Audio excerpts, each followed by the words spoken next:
Bad credit, no problem. Elk Grove Kia says yes when others say no. Both payments are examples of 36 monthly leases, $3,999 custom cash with signing plus DMV registration and taxes. 10K per year, 20 cents per mile over, subject to Kia finance approval, 720 plus FICO score to qualify. Offer expires 4/30/2023. One month payment, CB6 GK8609, EV GK8598. Elk Grove Kia. Hey, it's Carmichael Dave. Spring officially here. And with the long, cold, and rainy winter behind us, I'm sure you're counting the days until summer. But don't wait until it's hot to make sure your air conditioner is working efficiently and, most importantly, safely. Get ahead of the problem with a $49 AC tune-up from American Energy Heat and Air. There's nothing worse than your air conditioner going out when it's hot outside. Get a tune-up today and make sure you and your family are comfortable and cool in your home for the hot summer months that are right around the corner. Give them a call, 916-520-9990, or schedule your appointment online at AmericanEnergyAir.com. Better Business Bureau, A+ rating. Serving the greater Sacramento area since 1981. Easy, convenient payment options, same as cash, low monthly payments through financing partners. What do you need? 916-520-9990 or AmericanEnergyAir.com. Call 916-520-9990 now. KHTKAM HD1 Sacramento, KYMX HD2 Sacramento. From the Power Business Technology Toshiba Studios. This is Sactown Sports. Not the boring, generic milquetoast stuff coming from the network in Connecticut. I describe him as the best, obviously. Cattles. He throws it out there, speaks his mind. That's cool. And Ramie. He's supposed to make people laugh. He's just an expert at it. Cattles and Ramie. Live and local in the afternoon. Sactown Sports.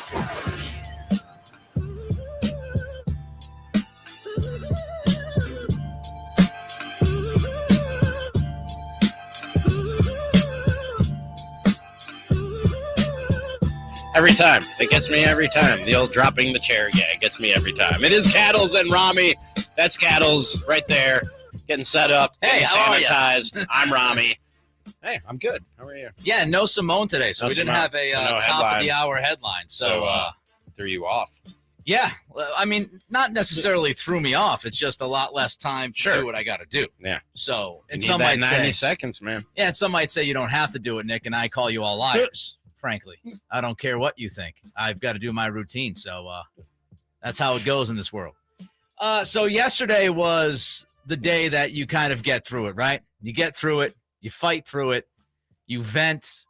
You grieve. I got home and the girlfriend was like, "How's the show today?" And I was like, "I mean, it was a good show, but it was bleak. I told her it was autopsy day, and she was like, "Wow, that's dark." I was like, "Yeah, the season's over. Then we were grieving. We were grieving. That's what it is.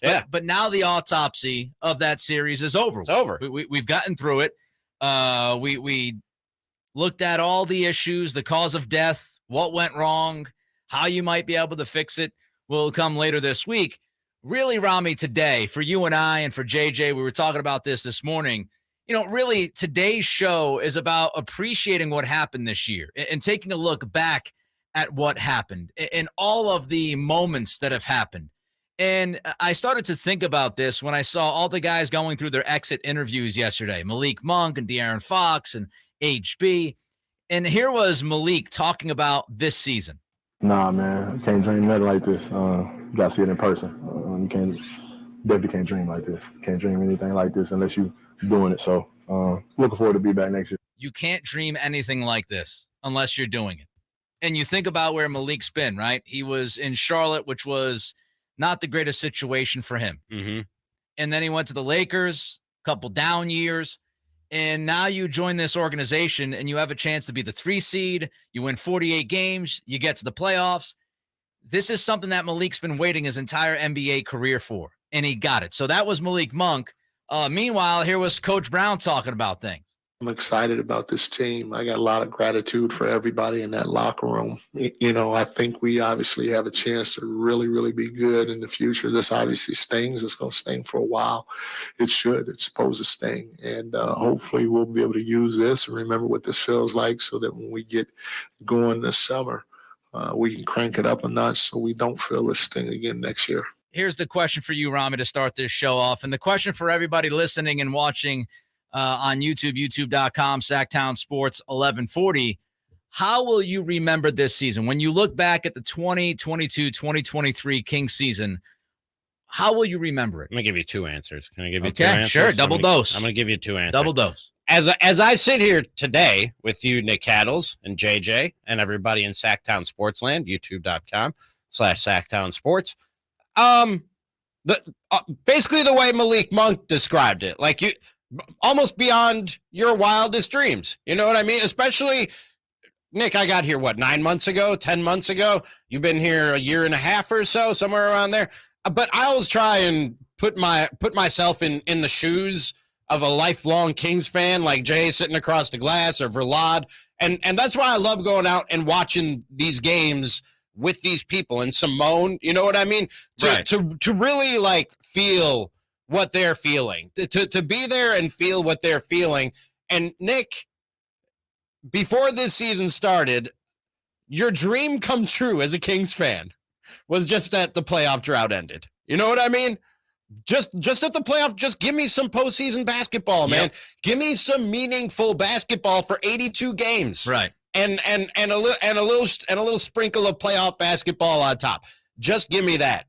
To get that, not just that, but what could be the beginning of something much bigger and better, which brings me, so I'll say beyond your wildest dreams is my first answer to it.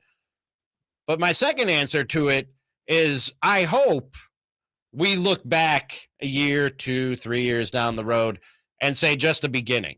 You know what I mean? As good as this feels right now, and you got to be floating on cloud 9 if you have gotten over the grieving process and now you're where we're at and you're sitting back and kind of appreciating the season. Even though you might be on cloud 9 today, I want this season to be remembered in 2 or 3 years as just the beginning. Yeah. And to make it feel like, oh, remember when the Kings were just the 3 seed and they got bounced by the Warriors? Remember, like almost like a baby taking their first steps and falling over and bumping their head. You know what I mean? And you look back at it and you laugh about it. Oh, remember their first steps when they smacked their head? You know what I mean? I hope that's how we remember it, as just the beginning. And I think that can be the case, as you heard Mike Brown say right there. I hope we remember it. If you ask me this in 2 years, I hope if you ask me, how do you remember the 2023 season? I'll say it's just the beginning. And look at what this team has done now. I will remember this as one of the best years in radio that I've had. And it goes hand in hand with this team. To have the opportunity to witness the end of a drought that we've been able to witness. And look, I saw plenty of droughts ended, right? Being a New England guy and seeing the Red Sox win in 2004 like you saw the Cubs win in 2016. We've seen the end of droughts, but it's different when you're doing radio every single day in that city and you feel the city's vibe. It's palpable. So witnessing the end of the 16-year drought is something I will never forget. Never forget. Especially as a radio guy, being able to talk about this team every single day, Monday through Friday with you and JJ and Simone and Verlad, you know, having those conversations, that's something that I truly, truly cherish. And I will also say, like, it goes hand in hand as well with dealing with a fan base that deserved this. And when I got here back in December of 22, or 21 rather, you know, when I got here back in late 21, you know, I saw a fan base that was hungry, and you could always kind of figure that out just because it had been 15 years at that time. Mm-hmm. But I saw a fan base that was as passionate as ever. And so to witness this fan base be able to embrace this team, enjoy this team, and see something they haven't seen. I mean, just hearing stories from JJ and Chris, and, you know, we've never been at a bar to watch a playoff game, for example. Like these guys, you know. Yeah, Verlad told us that wasn't a thing. That wasn't part of the routine. Like you'd go to a bar, but and the Kings game might be on, but it wasn't we weren't going out to watch the Kings game. Right. They hadn't earned that sort of. I still don't believe that's the thing. I can't even believe it. It's a magical season, Malik. So just being involved with a fan base that truly deserved it. I'll also just like looking at this season. I love the fact that on almost every night, not every night, because that's impossible, right? But almost every night, Ramie, this team entertained me. I was entertained by watching the Kings almost every single night. Yep. The offense, the up and down, the DPOG chain, just the character and personality. Even though you would have team. liked a few more easy ones, all the close games, and De'Aaron Fox seemingly coming through in every one of those close games, that ups the entertainment factor. They were definitely, and who called them the League Pass MVP this year, Nick? They provided some of the most entertaining basketball that was, and not just record wise. I'm talking just pure entertainment value. They provided some of the most entertaining basketball that was being played in the NBA this season. You don't see a team that gets along as well as the guys seemingly got along, and it goes back. I mean, I remember you and I sitting at Media Day, and you and I have been around plenty of teams, and we said it to ourselves before we went on the air with it. We were talking about it all day that day. These guys, this is a different vibe. And some people, I'm sure, heard that. Said, well, we've heard that before. And we gave the disclaimer. It's Media Day. Sure. You know, everybody's on their best behavior, quote unquote. This is the honeymoon phase.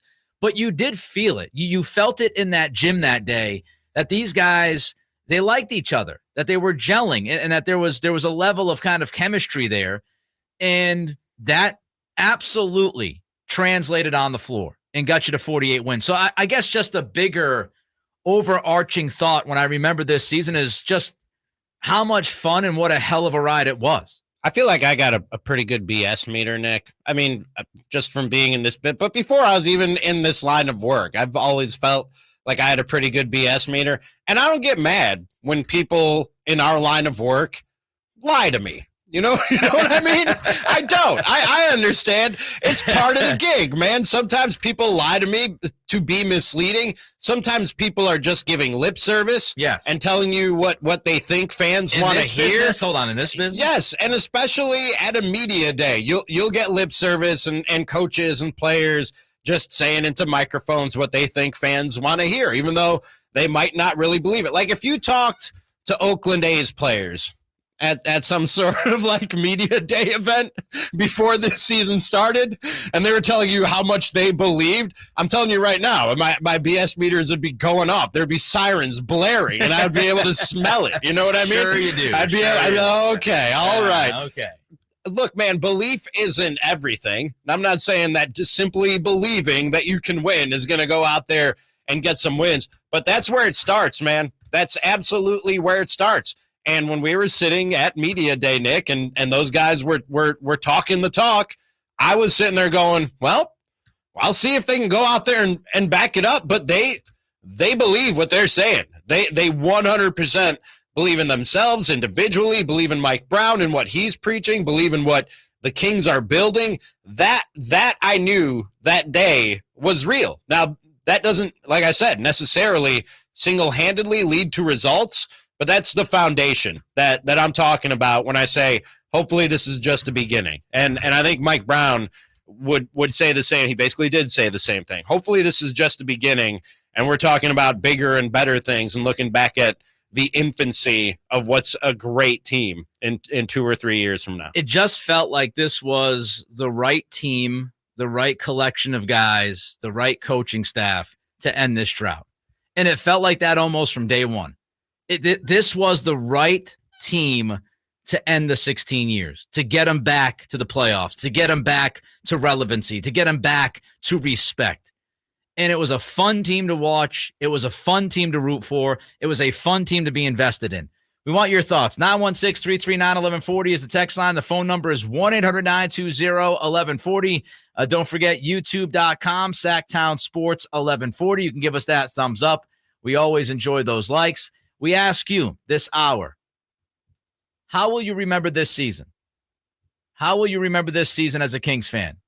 Want your thoughts on that? Also, how did De'Aaron Fox anger a member of the show? Find out in 90 seconds.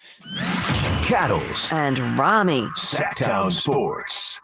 It's the Carmichael Dave Show with Jason Ross. They will be facing off with the Los Angeles Lakers game number 1 on Tuesday night.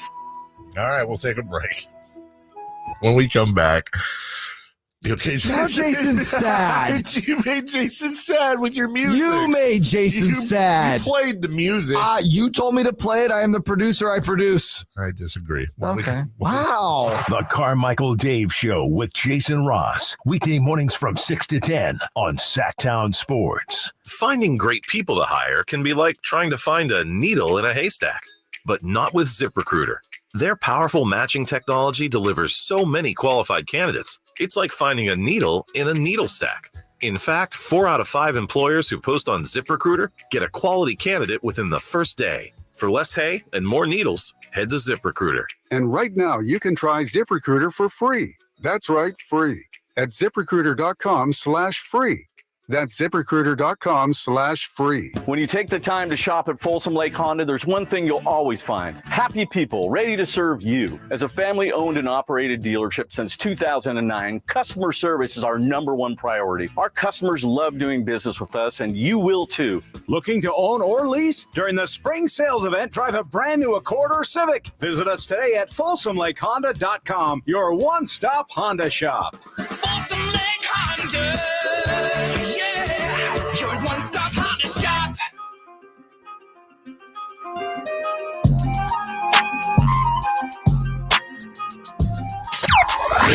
Your afternoon home for Kings talk and more This is Cattles and Ramie. on Sactown Sports. Get to some of this reaction from Kings fans. How will you remember this season now that it is done? Text line is 916-339-1140. You can call us. Phone line's open for you at 1-800-920-1140. Lots of people in the YouTube chatting this up. YouTube.com, Sactown Sports 1140. Nate Kyle says, stability. And I think that makes a lot of sense. Yes. Structure. I think that's huge. Foundation. You need stability to be a successful team. And this franchise for a number of years lacked that stability. Lacked it in the coaching staff. Some would say lacked it in the front office. How much was ownership playing a role? It was all kind of jumbled up. And it feels like that people are actually fulfilling their roles, staying in their lane, so to speak, Ramie. And when you have that structure, you have the stability. Yeah. And hopefully you have the pillars in place now. You need 3 things, Nick. You need a great GM, great coach, and a superstar player. And I think those are the 3 pillars of building sustainable success for an NBA franchise. And you seem to have those pieces in place now. No doubt about it. Monty extended, Mike Brown with a new contract. De'Aaron Fox should be here for a while. See what happens with Domas this offseason. You have the pillars of sustainable success in the Kings organization now. Yep. We're here too, though. We coming at everybody. There you go, Malik. Exactly. Tell him. Ward in the YouTube chat, my one word is bonding. The way this brought our city together to the way it was in our glory days is incredible. Needed for far too long. So bonding, that chemistry, the cohesion, the togetherness, the community feel. Being out there at Doko for doing the shows we did before the playoff games, that was awesome. Being able to meet, people that listen to us and watch us on YouTube, people that have been following along since I got here first, people that just jumped in with you and I as we got later in the season. I like just walking around the city and seeing people proudly rocking their Kings gear. Yeah. And some people might go, oh, bandwagon jumpers. And there's certainly some bandwagon jumping happening. And I'm okay with that too. Like the more, because it means you're doing something. The more, the merrier. But some of those are not bandwagon jumpers. No. Nick. Some people just weren't inspired to get up and put their Kings gear on. You know what I mean? Over the last 16, 17 years and what they saw from that basketball team. They just weren't inspired to put it on. And now you not only see them wearing it with a little puff in their chest. You know what I mean? Feeling themselves a little bit. And I love that. I love just walking around and feeling the pride of Kings fans after a long, long stretch of maybe not being able to be so prideful of your basketball team. That's part of the decision I made when I moved to Roseville when I first got here. Yeah, why did you do that? That could make it a little regretful. Is I wish I was kind of closer to the city and I was in Midtown so I could see, the people walking around and get that feel. Yeah. Not the case really in suburbia, but when I go down to Midtown, which is an awful lot because everybody that I work with and friends with, they all live down here.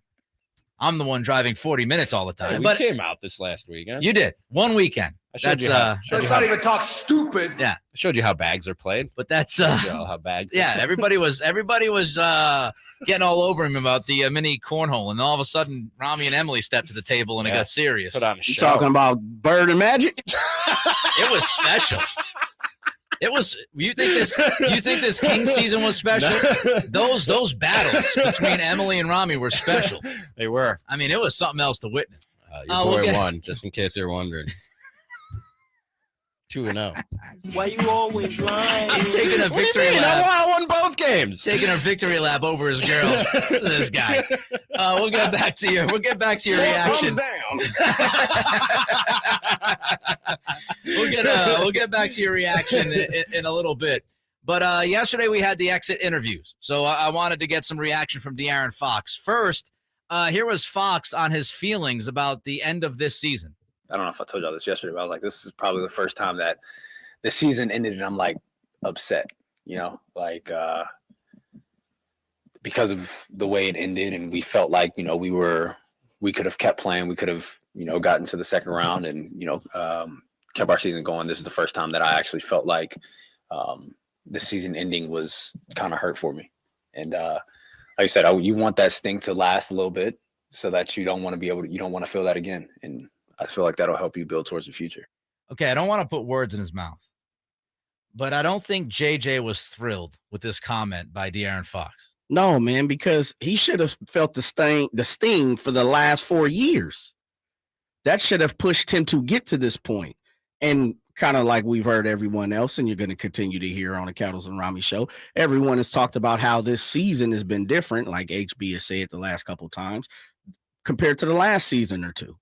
And my thing is I just want a person and a leader of our team. And there's no disrespect to what De'Aaron is saying, because I understand what he's saying. But I'm also saying something doesn't sit right when someone says that the last 4 years in which you haven't achieved nothing hasn't stung. That should have forced me to get to this point. Yeah. I would have been upset the first year and the second year, and I would have went and did a whole, just what he did last year. I guess what I'm saying is, why has it taken you to get to the playoffs and then for it to, sting? So the last 4 years, you just been okay? Shoot, let's go over here to Barbados and get it in. Let's go ahead and go to Mexico and do my thing. No, you should have been weeping for the last 4 years too. Just like me. Ramie, you agree with JJ? On some level, yes, I did think that when I first heard it, but maybe, I don't know if I'm giving De'Aaron Fox an out or an excuse.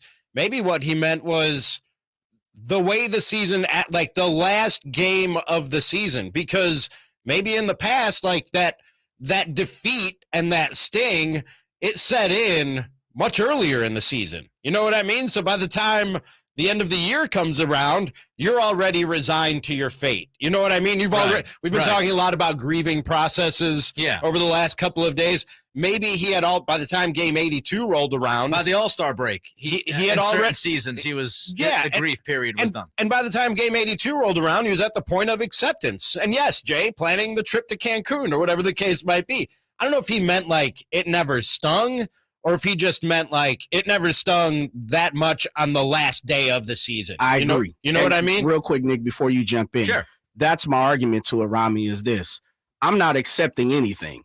I'm not accepting anything but a championship. That's the way I play. I'm not saying everyone else around me, not everyone. Look, you just bragged about slapping your girlfriend around twice in cornhole. So exactly. So that lets me know you want to win. So my thing is I'm never accepting failure. I don't care if it's halfway through the season, a third of it or whatever. Yeah, if that's the reality of it, then yeah, okay, I have to live with it, but I'm never accepting it. That's fair. No, I definitely get where Jay is coming from, and if that rubbed some Kings fans the wrong way today when they heard that, or yesterday when they heard it, I get it. I see it from the individual standpoint where he's, so the last, the first 5 years or whatever his career, like you said, Ramie, he's on a losing team. And I think that can beat you down.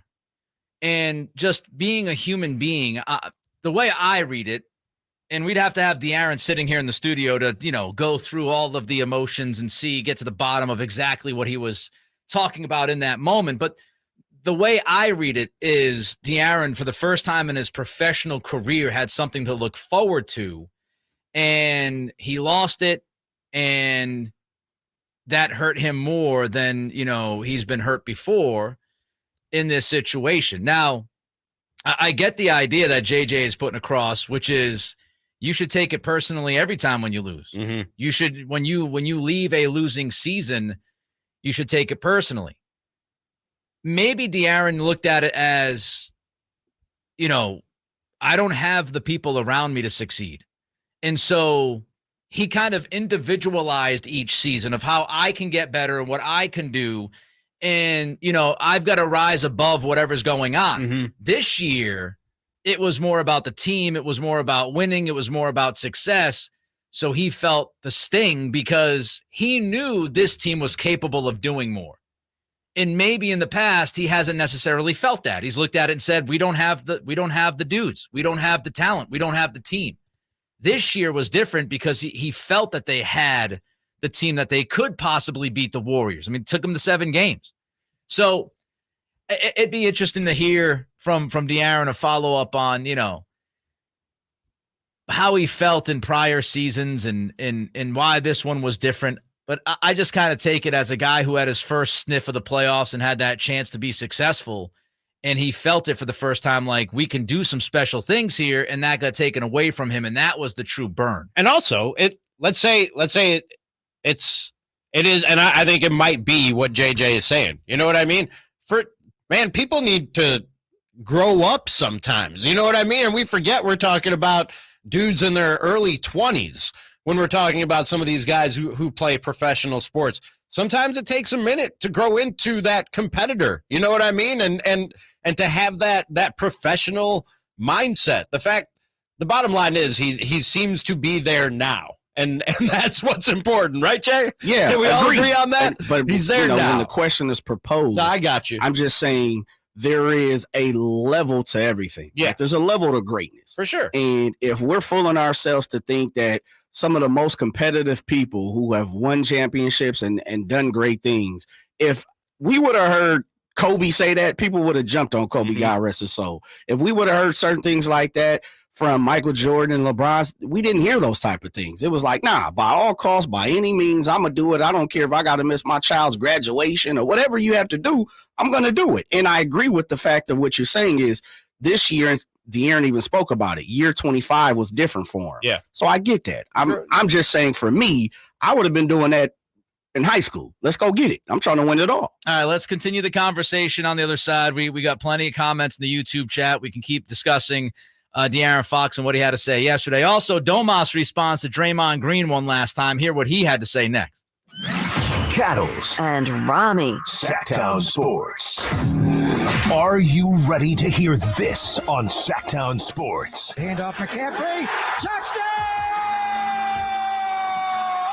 San Francisco! Or how about this? Feel super, baby! The 5-time Super Bowl champions, and they're looking for number 6. Catch every Niners game during the 2023 season On your home for the 49ers. Sactown Sports. Without the ones like you, who work tirelessly to keep things running, everything would suddenly stop. Hospitals, factories, schools, and power plants, they all depend on you. No matter the weather, emergency, or time of day, you're the ones who get it done. At Grainger, we're here for you with professional-grade industrial supplies. Count on real-time product availability and fast delivery. Call, click Grainger.com, or just stop by. Grainger, for the ones who get it done. A lot of new enrollments, huh? Braylon, Brayden. Monique's daycare is crawling with new arrivals. Hey, sweetie, are you hungry? She needs more early childhood educators. Did your socks slip off again? And a nap. Hey there, little guy. Okay. Shh. Whoa. Indeed can help her hire great people fast. I need Indeed. Indeed you do. We instantly connect you with quality candidates whose resumes on Indeed match your job description. Visit Indeed.com/credit and get $75 towards your first sponsored job. Terms and conditions apply. Truck season savings extended at Maida Chevy in the Elk Grove Auto Mall. Got a huge selection of new 2022 and 23 half-ton Silverados in stock, ready to go. Find your savings at MaidaChevy.com. Find new roads. Imagine getting ahead of your irritable bowel syndrome with constipation or IBS-C by treating it with Linzess. Then you could start proactively managing your constipation with belly pain and get ahead of your symptoms. Talk to your doctor about Linzess, linaclotide. Linzess is a prescription medicine that treats IBS-C in adults. It's not a laxative. It's a once-daily pill that helps you get ahead of your symptoms. It's proven to help you have more frequent and complete bowel movements and helps relieve overall abdominal symptoms, belly pain, discomfort, and bloating. These symptoms were studied in combination, not individually. Do not give Linzess to children less than 2. It may harm them. Do not take Linzess if you have a bowel blockage. Get immediate help if you develop unusual or severe stomach pain, especially with bloody or black stools. The most common side effect is diarrhea, sometimes severe. If it's severe, stop taking Linzess and call your doctor right away. Other side effects include gas, stomach area pain, and swelling. Imagine, what could relief from IBS-C mean for you? Talk to your doctor and say yes to Linzess. Learn more at linzess.com or call 1-800-LINZESS. Gold Country Casino Resort in Oroville is bringing you Larry the Cable It's Guy. a cool anniversary. This is my 27th year in the comedy business, and it's my 5th year being funny, so I'm excited about both of them, all right? Saturday, May 6th at Gold Country Casino Resort. 2 shows at 7 and 9:30 p.m. Larry the Cable Guy. Gold Country Casino Resort. Must be 21 or older. Jiffy Lube's Country in the Park, Northern California's biggest country music festival of the year, is back this weekend at Cal Expo, starring Lady A, Hey, bartender, Chris Young, I've got some famous friends. Brett Eldridge, Know what you doing, baby, don't you? Don't you? and so many more. Plus a Blue Scoot and Line Dance Saloon, interactive lounges, and Sacramento's best food trucks. Weekend passes start at just $80. Tickets are on sale now at SactownSports.com. Country in the Park, brought to you by International Brotherhood of Electrical Workers, Local 340, and Stonies Rock and Rodeo. Golfers, the Hagen Oaks Golf Super Shop is redefining the word sale. With $500,000 in Cleveland, Strixon, and Zexio closeout inventory, you're sure to find your next nearly new showroom clubs at discounts up to 75%. From full sets of irons to metalwoods to wedges, visit the Hagen Oaks Garage Sale and find discounts up to 75% on selected clubs right now at the Hagen Oaks Golf Super Shop, the #1 choice for golfers everywhere. Fulton Avenue at the Cap City Freeway, or online at hagenoaks.com. Life is uncertain. It's okay to feel stressed, anxious, worried, or frustrated. CalHope can help. Access CalHope's free and secure mental health resources. Call 833-317-4673 or live chat at calhope.org.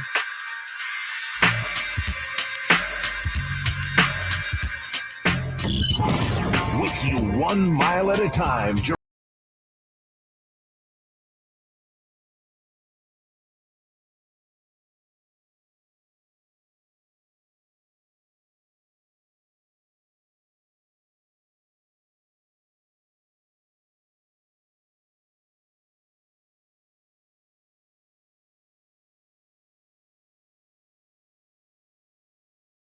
Some YouTube people, some texters who think that you are being overly negative. Who, me? No. Oh, okay. JJ. JJ's getting it a little bit. Getting a little bit of heat. Riesling, 73. Fox had the perfect response. We're talking about De'Aaron Fox last segment. Said he, for the first time in his career, really felt upset about the season ending and, wasn't a happy camper. JJ's point of view, his opinion was that Fox should have felt that way after every season. After the losing seasons, why didn't you feel that burn? Nelly 47 goes back to the Giannis question. The last 4 years weren't a failure. This year is not a failure. They're all steps in the process. Took him this long to reach that brink of a peak. John Williams, first 5 years, end of torture. This year, end of fun. And Ramie, that was your point, which is he had already accepted what was going on.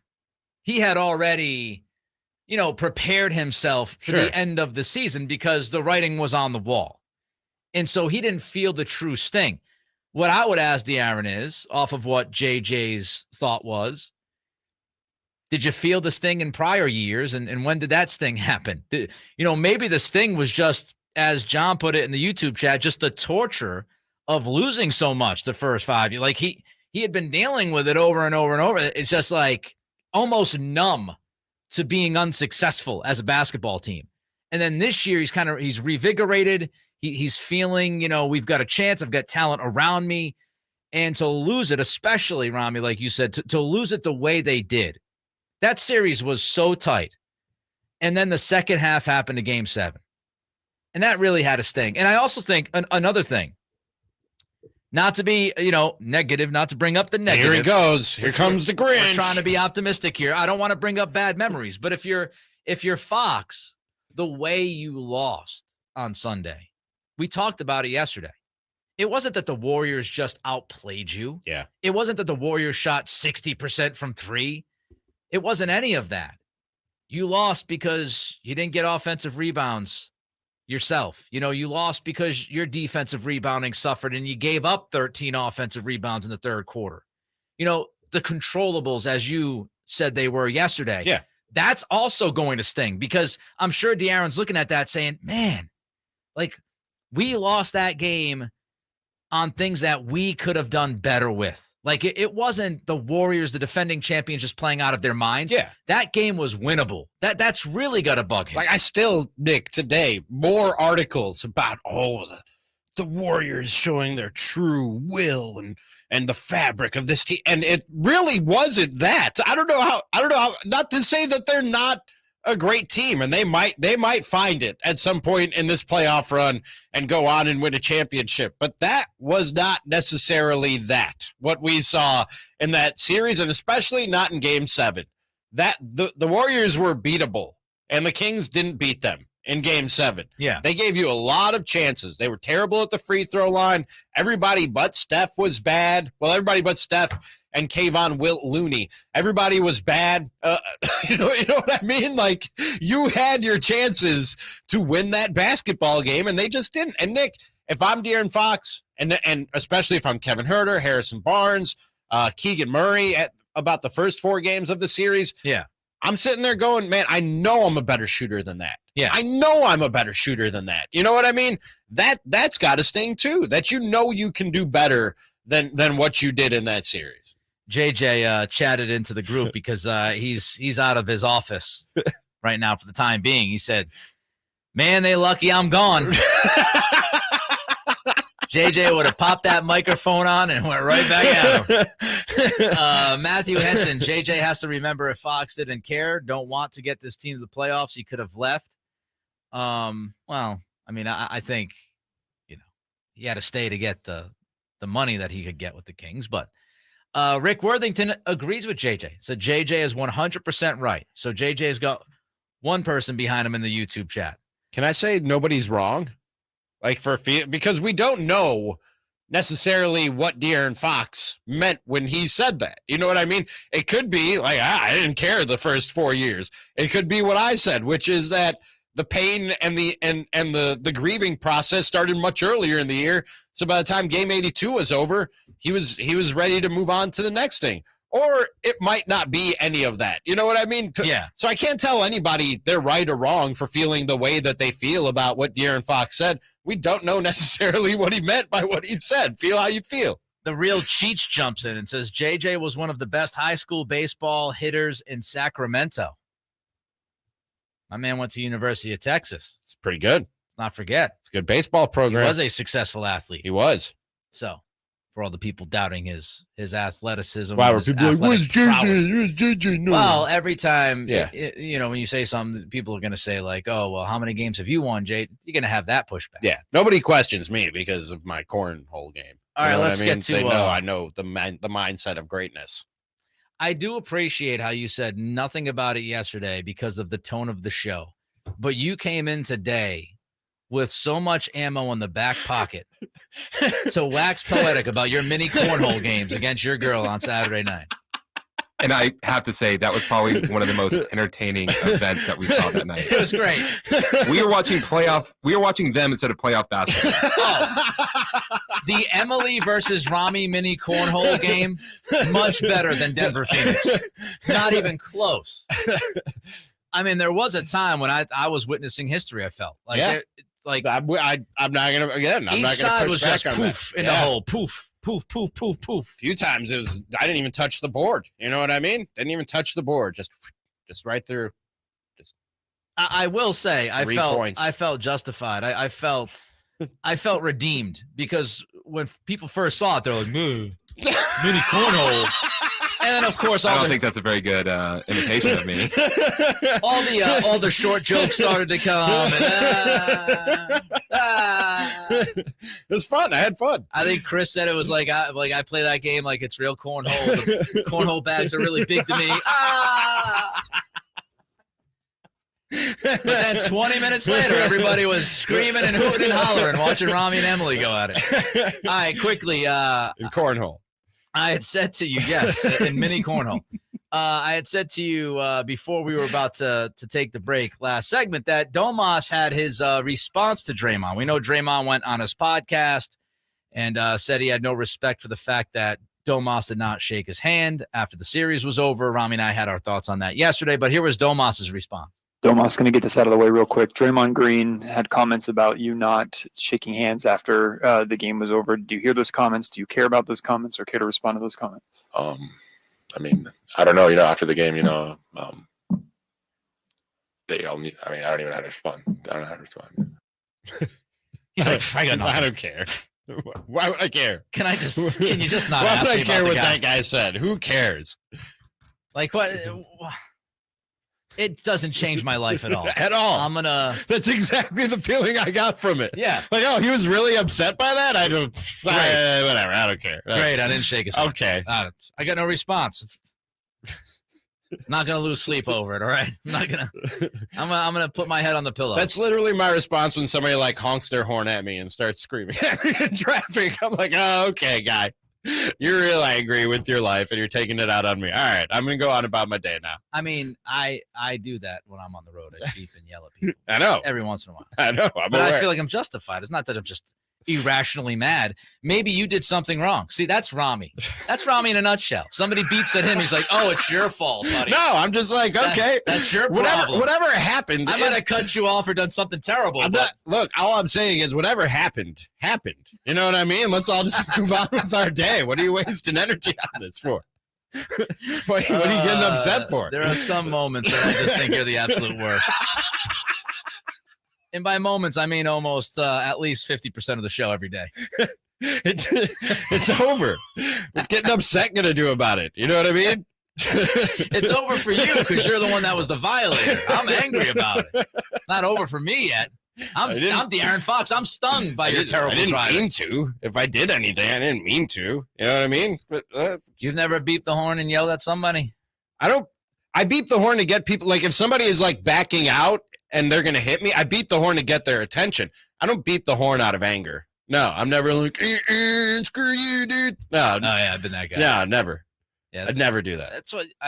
If you were born in the Northeast, I think you have to do it at least 10 times a year. They teach that in driver's ed. Yeah. How to properly give the finger. No, you don't have to learn it in driver's ed because you've seen your parents, your family do it your whole life. By the time you're 16, ready to drive, you know all of it. Yeah, exactly. Now, you know the language. You know how long to beep the horn. You know. Right. Yeah.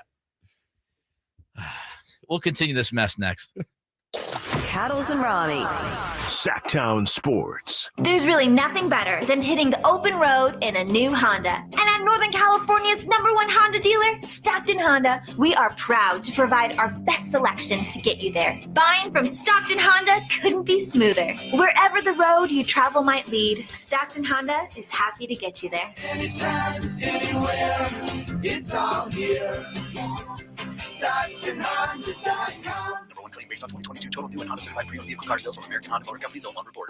At aimyourdigital.com, we'll help you find the right customers, spread awareness of your product or services, We can help build trust in your brand and services with a digital marketing campaign. Increase leads and get more customers. We create tailored digital marketing campaigns that deliver results. Don't wait. Get started today. Contact aimyourdigital.com. That's aimyourdigital.com and start seeing results. The following is a message from the future, sent by Jamie from Progressive. Back in 2023, you could get help from Progressive online, through our mobile app, or over the phone. But here, in the future, we can communicate with you through telepathy. Now, I don't think anyone in 2023 has mastered telepathy yet, but if you have, then you can totally read my thoughts right now. And yes, I did leave the oven on. Wow, you're good at this. That was a message from the future. Get the help you need today with Progressive. Do you smell smoke? I really should go. Progressive Casualty Insurance Company, affiliates, and other insurers. Guys, did you know your testosterone affects everything in your system, including how you feel and perform every day? Right now, Revive Men's Health Sacramento will check your testosterone for free. Knowing your T levels is the first step in understanding if you have low T. Your testosterone level impacts your energy, libido, sleep, weight, hair loss, mood, and even ED.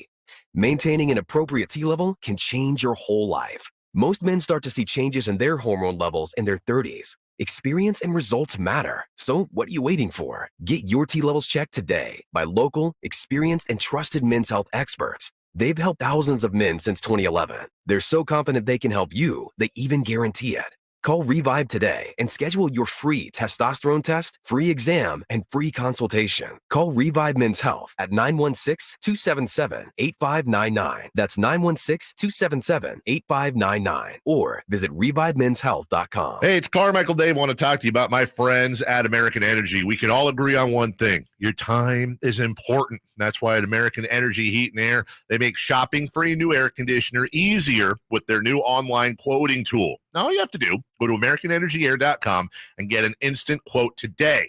It'll help you determine what system you'll need to get and provide those great pricing options they have, the best pricing options, all from the comforts of your home without having somebody coming to your house. Visit AmericanEnergyAir.com. Check out how easy it can be. Or if you want to give them a call and talk through what your specific needs are, call 916-520-9990. That's 916-520-9990. AmericanEnergyAir.com. American Energy, making the uncomfortable comfortable. Call 916-520-9990 now. When you hear the words, the whole store is on sale, if you're like me, you're thinking, this is worth my attention. Hi, I'm Frank LaRosa with a word or two about Naturewood Home Furnishings. Right now, Naturewood's whole store is on sale during their exceptional home sale.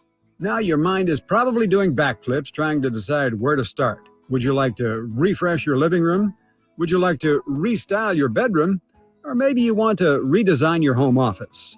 No matter whether it's your dining room, kids' rooms, or accents and accessories, Naturewood's unique store-wide home sale offers savings in every department and savings on every brand like Stickley, Artisan Home, Stanton, Flex Steel, Omnia, and all the rest of our award-winning furniture.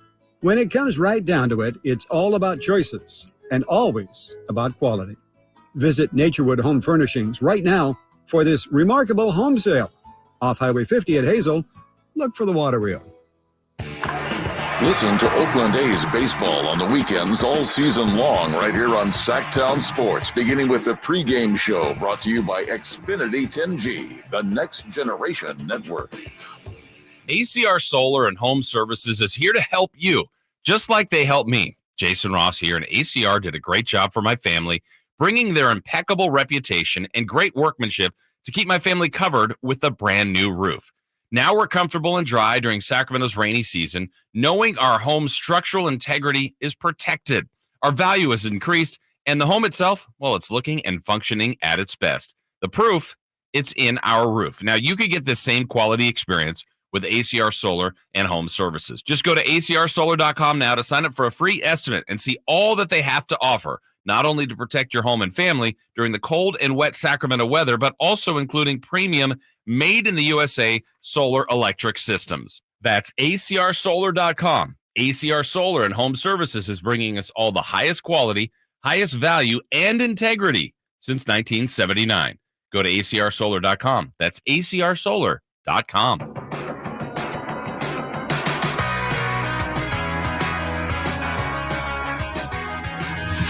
Live and local in the afternoon. It was keep you on edge. Cattles And Ramie. on Sactown Sports. All guests come to you from the Folsom Lake Honda Hotline. Folsom Lake Honda, your one-stop Honda shop.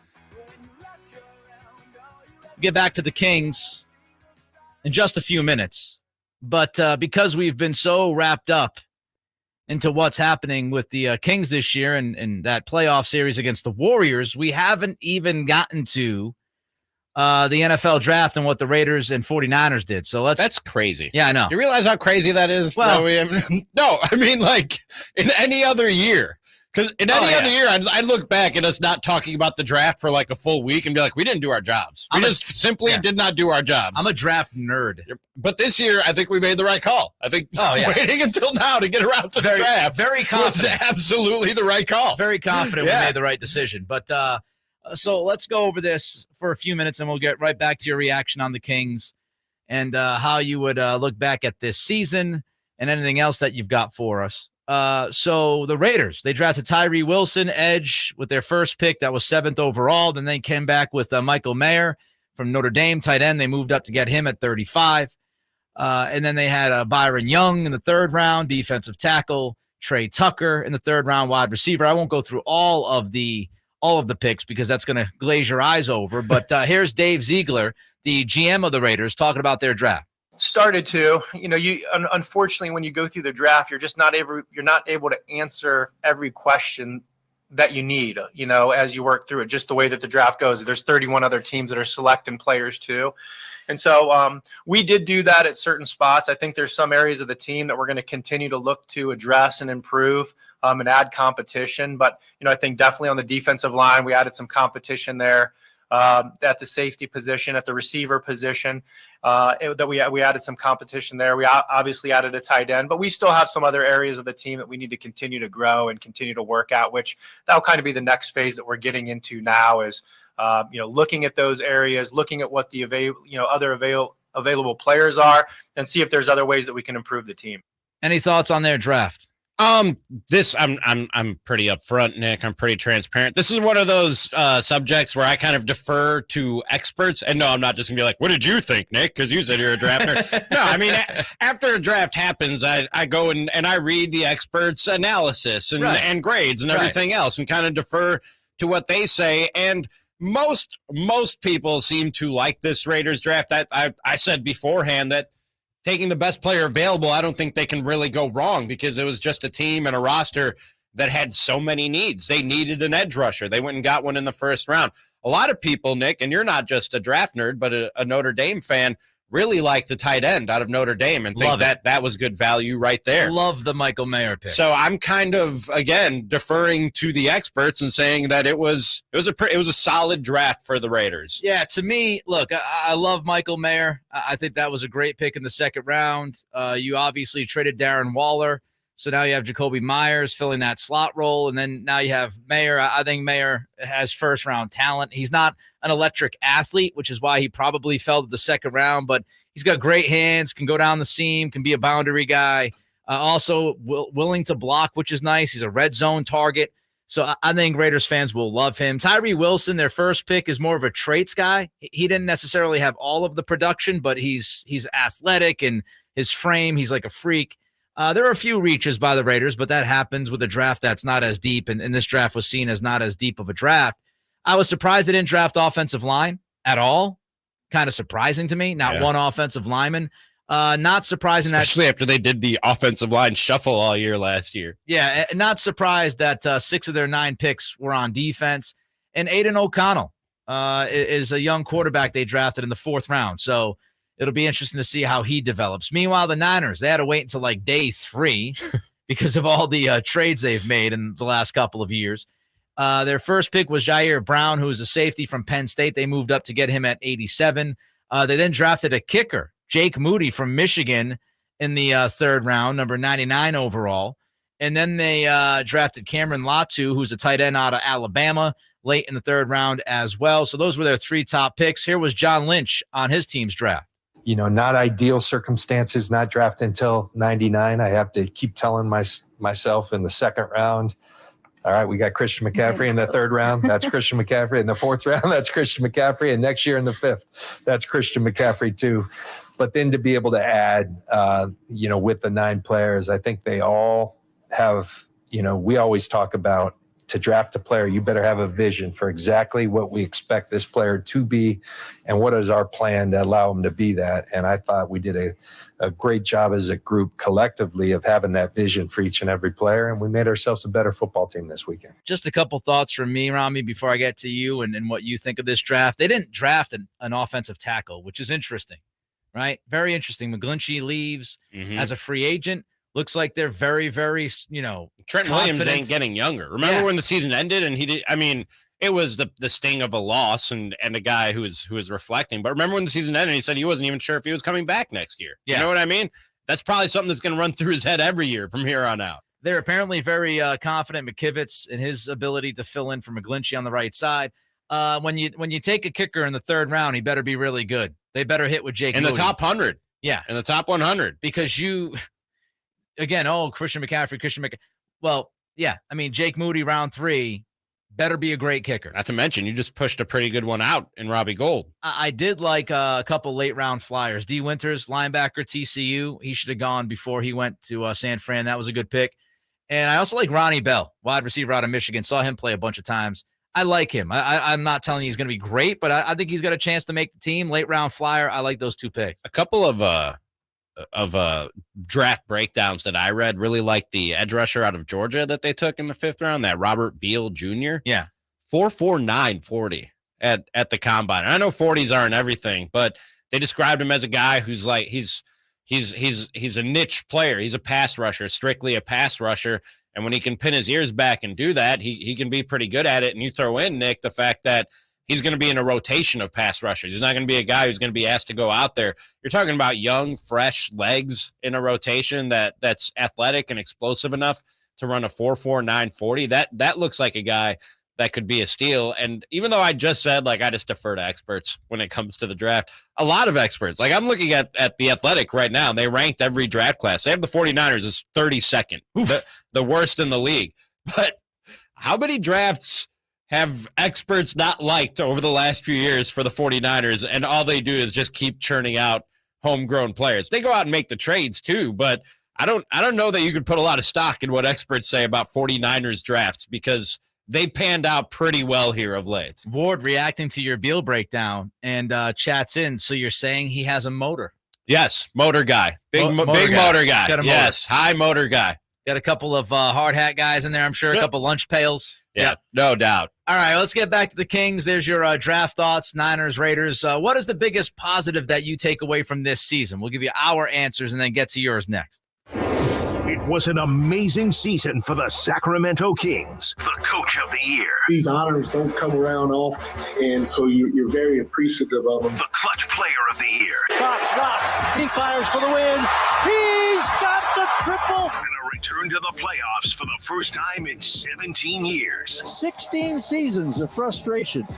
Sacramento has clinched the playoffs. Keep it on Sactown Sports at SactownSports.com for all your Kings off-season news. Attorney CPA Joe Cordell. Divorce forces a father to focus on what's most important, his children. You may no longer be a husband, but you'll always be a dad. In the divorce process, this comes down to 3 key concerns: physical custody, decision-making, as well as financial support. Each of these is important, and it's important that you choose a lawyer that cares as much about these issues as you do. Schedule an appointment with one of Cordell & Cordell's Sacramento area attorneys. 500 Selling your home can be stressful. Scott Marsh here to tell you about Bridgehaven Homes. They are a local home buying company that offers homeowners an easier way to sell their home. Bridgehaven Homes gives you an all-cash offer for your home, no matter what the condition, within 24 hours. You pick the date you wish to close and sell on your terms. No repairs, no showings, and no realtor commissions. Call 916-299-6040. That's 916-299-6040 or bridgehavenhomes.com. Jerry and Kenny here from Bell Brothers. And before you know it, the kids will be out of school for summer. But here's a little secret. At Bell Brothers, we never let our technicians out of school. Nope.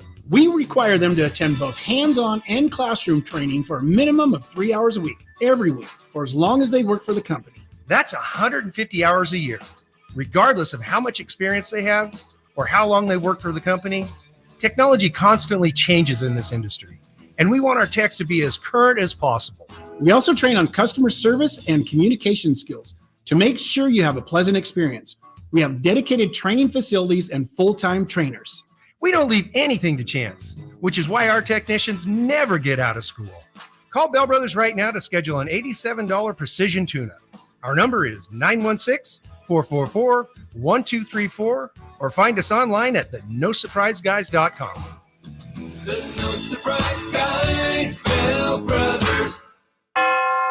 Everyone knows Elk Grove Kia is home of the 20-year, 200,000-mile warranty on every new Kia. But did you also know that Elk Grove Kia is your one-stop place for used cars? I'm talking over 300 used cars available. With Kia's certified program, with its 165-point quality assurance inspection, we know peace of mind on used cars is important. And that's why we also offer extended service agreements on all our used makes and models. Most prices are under Kelley Blue Book retail. New car protection at used car prices. From used sports cars to used delivery vans, we got them all at Elk Grove Kia. And our financing folks have over 100 years of combined experience. So we approve just about everyone. No credit, little credit, bad credit, no problem. And Elk Grove Kia is proud of our don't like it, bring it back guarantee for up to 3 days or 150 miles, no questions asked. Why would you buy your used car anywhere else? So check us out online at elkgrovekia.com today. Turn your highway into a smileway.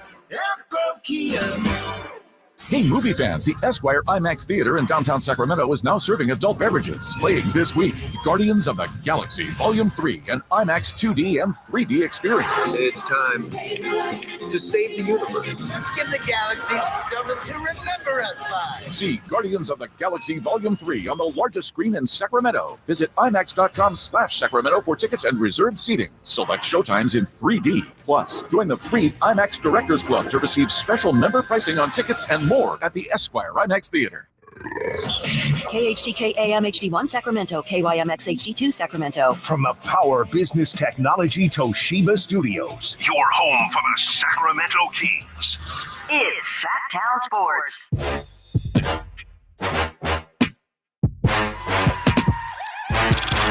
Cattles and Ramie. Cattles and Ramie. Cattles and Ramie. Sactown Sports. Sham Charania just tweeted out Jimmy Butler out for game 2. And what is going on? That sprained ankle. No NBA team is safe. Not just in the playoffs, this season. What is happening in this sport? Just so many injuries. Just sucks. It's just it's tough. It's tough. It's taken away. It's taking away from the postseason. There's no doubt. Jimmy doesn't like that. The Jimmy Butler injury, the Joel Embiid injury, the De'Aaron Fox injury. I mean, we could just go on and on and on and on and on. It's like it's been nonstop. It's been nonstop all postseason. But anyway, let's get back to the Kings, Ramie. Jimmy's got to be upset. I'm sure he's not thrilled. Yeah. But hey, they won game 1, so if you lose game 2, you go back to Miami, you still have home court advantage. For sure. Rest the ankle up, get down to South Beach, and then take care of business. 48 wins. 48 wins for the Kings. It's pretty good. They end up taking the defending champions to 7 games in the first round of the playoffs. There's lots of good here. Lots of good, Ramie. But if I were to ask you, what is your biggest positive takeaway from this season, what would it be? It's probably there's so many, Nick. Like I told you when we talked this morning, I had a list to pick from and wasn't really sure which way I wanted to go, but you gotta love what happened with Keegan Murray this year, right? Because go back to what I said earlier in the show when we were asking how will you remember this season, and I said hopefully we'll remember it as just a beginning. That there are bigger and better things, and even though you're on cloud 9 right now. There are greater heights to be reached, and we'll look back on this as just the beginning of something. With that in mind, and looking at a rookie in Keegan Murray doing what he's doing, and watching his game blossom over the course of this season, setting the rookie record for 3-pointers like that. That's one thing, but watching the rest of his game blossom. To see Mike Brown, after a 0 rebound performance against the Lakers, say a guy as big and strong and as athletic as him should be able to walk into a rebound. Like, that's unacceptable. And for him to go out, and I think it was a 10 rebound performance the next day and 3 out of the next 4 games or something like that. Mike Brown to say, we need you to work on your handle and your dribble and for you to find your own shot a little bit. And Keegan was like, oh, no, I can do that. And then we immediately see him go out and start to do that. And then on top of that, Nick, to perform and do everything that he was doing, we talked about it when the Rookie of the Year voting came out. And he didn't finish as high as I thought he should, because I think voters should factor in the fact that Keegan Murray was doing everything that he was doing and figuring out the NBA as a rookie in the pressure, in the spotlight of a playoff race where every game mattered, as every team in the Western Conference basically was jockeying for position. Right. To show that medal over the course of all that. And then in the playoffs, yeah, you don't want to see the failures that he had in the playoffs, especially in the first 4 games. But Mike Brown said he couldn't script it any better when you talk about those struggles and those failures that he had in the first 4 games and what he can learn from that. And then again, Nick, to see the challenge, to face that challenge and come out in games 5 through 7 of that series and look as good and as comfortable as he did. The box score at the end of 6, box score at the end of 7 wasn't all that impressive, but you and I agreed. Harrison Barnes said it. De'Aaron Fox said it. That was just a team not doing a good job of finding him and finding shots for him, that more than it was Keegan Murray struggling. He seemed to really, really settle into that playoff series. And again, as a rookie to do that, it bodes so well for the future of this franchise that you got that guy at the 4th pick, and he looks like he could be a big piece for what Mike Brown is building here. I'll add to the Jimmy Butler update, by the way. Julius Randle, Jalen Brunson, both game-time decisions today for the Knicks. Keegan, look, I think he did everything that you would want to see him do in his rookie season. And I think we'll drill down more on his rookie year and what we saw in this playoff series against the Warriors at some point, further down the road this week. I thought he was good. And he was pretty much everything that was advertised. There wasn't much to me that surprised, there wasn't much that surprised me about Keegan. As we talked about him ad nauseum last summer, getting ready for the draft, I thought he was going to be a very good shooter. I thought he needed help with isolation and creation, which still is the case. He's not the greatest athlete in the world. He's obviously got good athleticism. He's an NBA player, but he's not an elite athlete. And I think that we saw that play out. He has to get better in traffic. He has to get better at the rim against guys that are big or long, all those things. But I think you walk away from this year feeling very confident that Keegan Murray is going to be a really good NBA player. To me, the biggest positive takeaway from this season was De'Aaron Fox. And before the year tipped off, I remember when I got here, and myself and Chris and JJ, we'd have conversations about Fox and what he would be, what he could be. And JJ would always say, I don't see him as a one on a team. And I felt very, very similarly as JJ did about Fox. I saw him as a guy who could be top 30. I never wanted to, limit his ceiling. I remember doing a segment at one point saying, could Fox be better than we think he is? And I said, absolutely yes. When you look at all the coaching changes, when you look at the lack of good teammates and good talent around him, all of those things, right? Give him some guys around him that can play the game. Give him a coaching staff that matters and knows what they're doing. And then let's see. He's still young, right? He's still a young guy.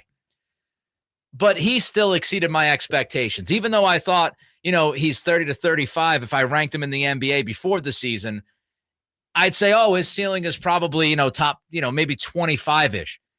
He exceeded that expectation for me. I mean, we're talking about a young man that walked into the first playoff series of his NBA career and literally canceled out Steph Curry through the first 5 games.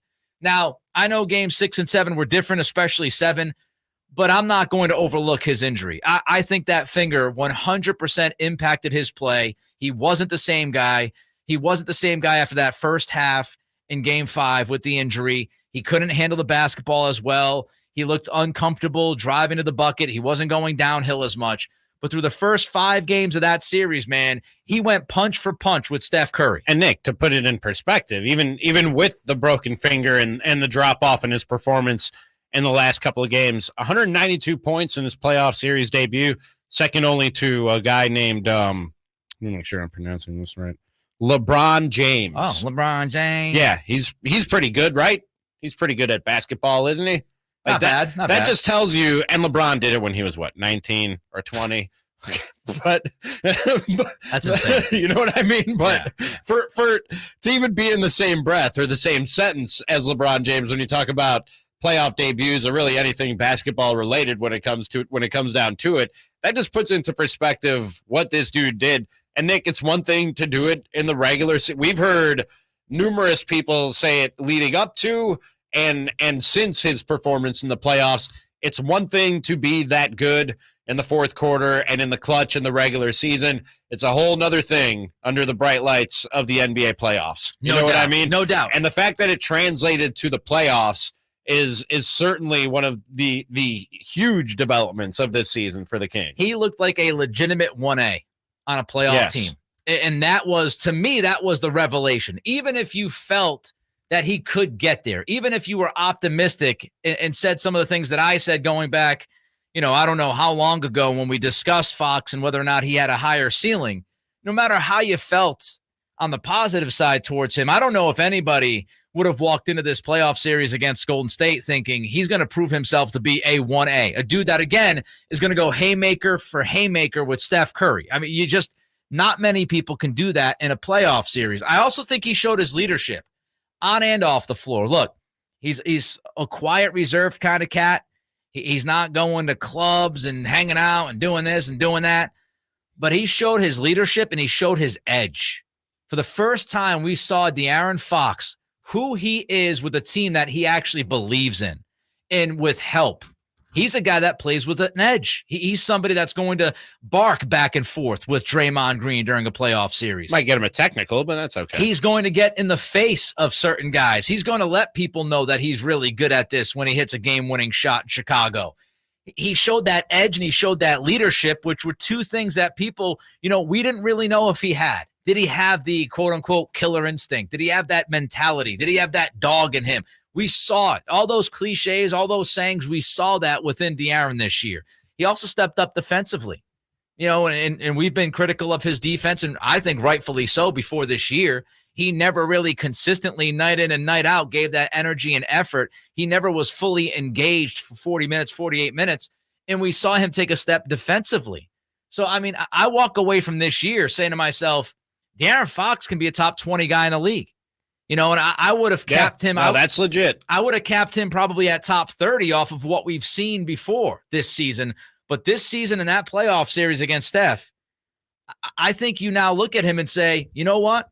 He at least has a chance to be a top 20 guy. And I know he might be an all-NBA guy this year, but I'm saying moving forward, he can be a top 20 guy every year for the next 7, 8 years, 9 years. Yep. And that to me, because there's nothing, Ramie, there is nothing more crucial in the NBA than knowing that you have one of those guys, somebody who can be the 1A and take control in a playoff series. And I think we saw enough from De'Aaron this year to feel like he could be that guy. I'll throw one more thing when we're talking about our biggest positive takeaways from this season. And it kind of ties in the two guys we're talking about here with Keegan and Fox, and goes back to something we talked about in the first hour of the show, which is cohesion and stability with this organization. And it seems like there's a plan in place that goes all the way up to Monty McNair. Keegan Murray, 22 years old.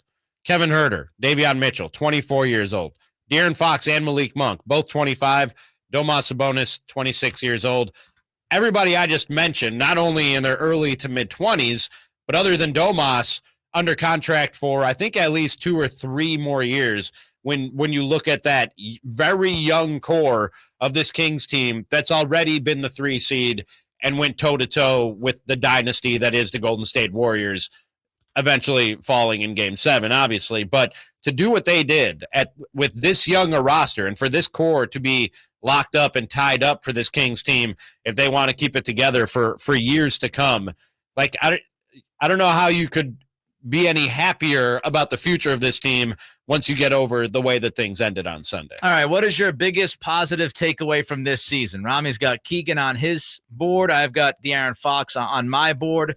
We want your thoughts now. Biggest positive takeaway from this year, 916-339-1140 is the text line. The phone number is 1-800-920-1140. Swing on by the YouTube chat. We got 30 likes. Let's try to get up to 50 likes by the end of this hour. Again, it's youtube.com, Sactown Sports 1140. Every like matters to us. More eyeballs with more likes, and we're just trying to grow this brand and grow this show, and, of course, grow the community. youtube.com, Sactown Sports 1140. We'll get to your biggest positive takeaway. Also, one aspect of this season is indisputable. We'll tell you what that is in 90 seconds. Check out the Golf to Go Hour with Frank LaRosa every week on Sactown Sports. Get the latest on equipment, area courses, people who play the great game, and plenty of good conversations about golf. It's the Golf to Go Hour every week with Frank LaRosa on Sactown Sports.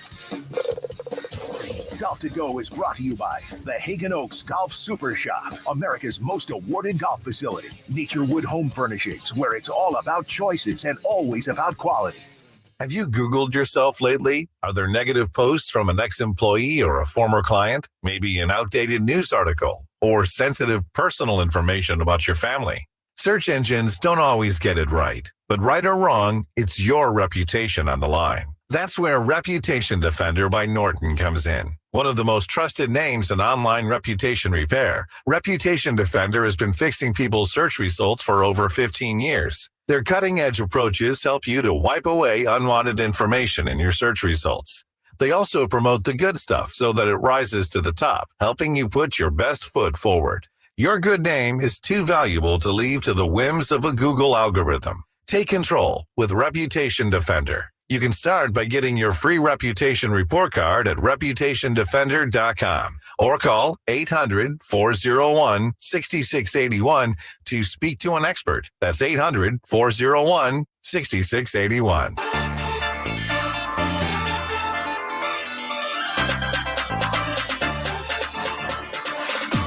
One brings Makloff magic, while the other, we're still trying to figure that out.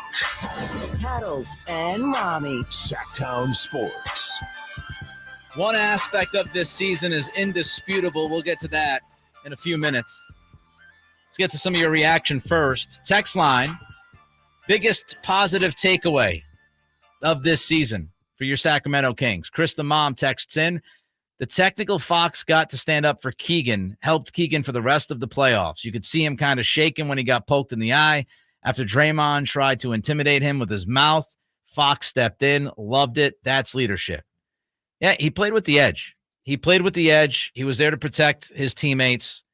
And, you know, that was for people that read a lot into body language. And I'm not always a body language guy because I think there are players that are, you know, quote unquote quiet, but they're quiet assassins and you'll take them any day of the week. Mm-hmm. But for the body language people, I think watching Fox and his, you know, reactions to certain things, him getting in the face of certain people, Manny Too Legit, again, with the I'm bleeping nice, De'Aaron is him in the YouTube chat. That kind of attitude, that kind of fun moment, wasn't it? Yeah, that kind of extra, that kind of confidence, that kind of edge. It was there. It was there in spades. The real Cheech, the future of the Kings actually looks bright is the biggest positive takeaway for him. Yeah, it does, man. Arthur Smith, this actually was the season for the fans. It was long waited for the players finally got their due, especially those who stayed. This is an NBA team, no doubt about it. Mr. All Red Everything, our friend. He chats in, I take away with this season of the Kings, they now have an identity and a culture. And Mr. All Red leads us to the thought, Ramie, that we were talking about this morning, and it's something that we've talked about all season long. This team has a culture. This team has a culture. Yep. What we've seen from the Kings is That's culture another word. change. You just mentioned body language. Culture is another word that gets thrown around in sports a lot, and often it means nothing. Yeah. This case, it means something. I think in this case, it meant everything. I think when context matters, right? When you are talking about an organization that had not gotten to the playoffs for 16 years, when you're talking about how much crap had been shoveled towards this Kings franchise by the national media over the past decade and a half, in this particular situation, with that particular context, culture meant a lot. And we saw this team change that culture, get rid of those vibes. Here was HB speaking with the media yesterday during his exit interview. In a year, kind of changed that dynamic, changed the national, I think, perspective of Sacramento, the Sacramento Kings, the style of play that we do, kind of what our values are, principles, all those types of things. I think that's one of the more rewarding things, I think, to be a part of, is just to not be the end of the joke every single time in the league, not to be, the team that, people are laughing at, or not to be the team that, people aren't proud to be a part of, but it's actually a place where, people, look at you and they respect what you're doing. They respect the way that we play. I think you see, just whether talking to other people, other players, other coaches, referees, media, whoever, who acknowledge that, this is not the same Sacramento they've seen in the past. I think that's huge. So I think just the difference between last year to this year, and having that optimism, that momentum and motivation coming into next season, I think that's huge. That's a guy who's been here for a while. That's a guy who truly gets it, right?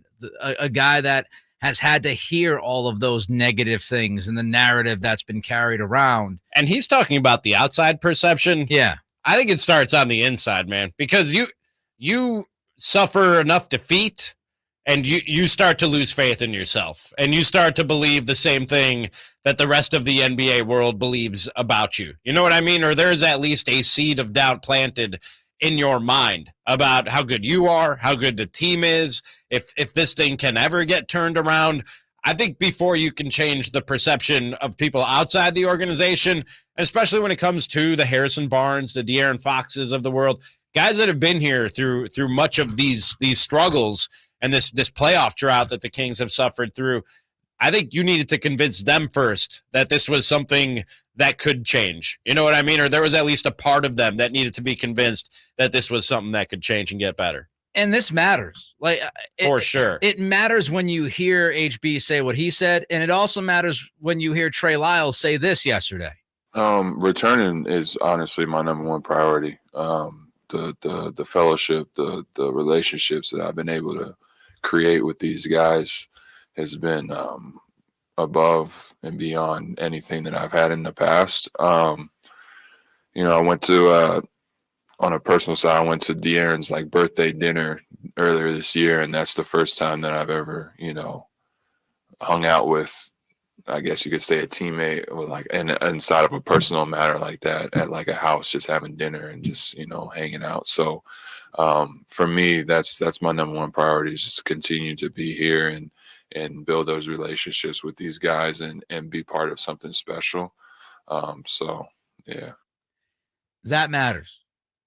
That matters. First of all, it tells me that players want to play for Mike Brown. Players are comfortable playing for this coach. They believe in this coach. And that does matter.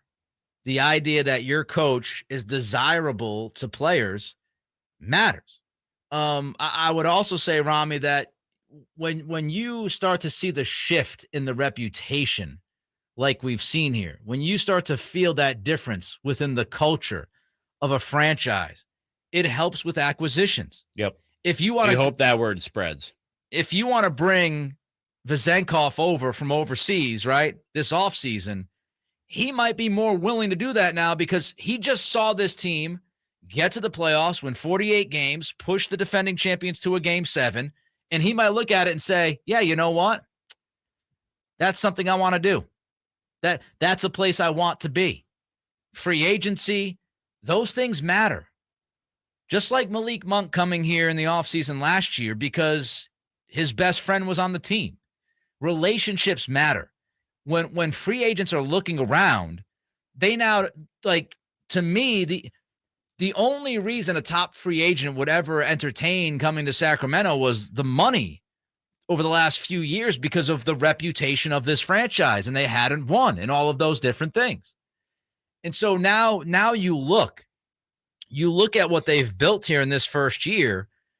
This organization, this team is no doubt sexier to other people and other players that it might not have been going back 12 to 18 months ago. Yeah. And that's where the real benefit, like the hard and fast, like benefit and reward of changing the perception of this organization, that's where you see it, Nick. That's where you see it in like real results when guys start coming here because it's a place and an organization and a coach that people want to play for. That's usually a pretty long, hard process for an organization that's gone through some struggles. The fact that Mike Brown and the Kings have made as much progress as they have when you talk about the image and the perception of this organization, the fact that they did it this fast, it's pretty impressive, man, and speaks volumes about the culture. Again, I'll use that word that Mike Brown has created here. One final note on the culture. Let's give the fans some love. That's part of the culture. That's part of the environment. That's part of the atmosphere. And the G1C this year reminded the country, this is a place you want to play. This fan base is a fan base that you want to play for. That, again, matters. If you love basketball, if you want to hear a rabid fan base, if you want to play in front of 17, 18,000 people who are losing their minds and giving me migraines with cowbells, if you want that insanity in a good way, if you want that level of passion, these new age players got to see it.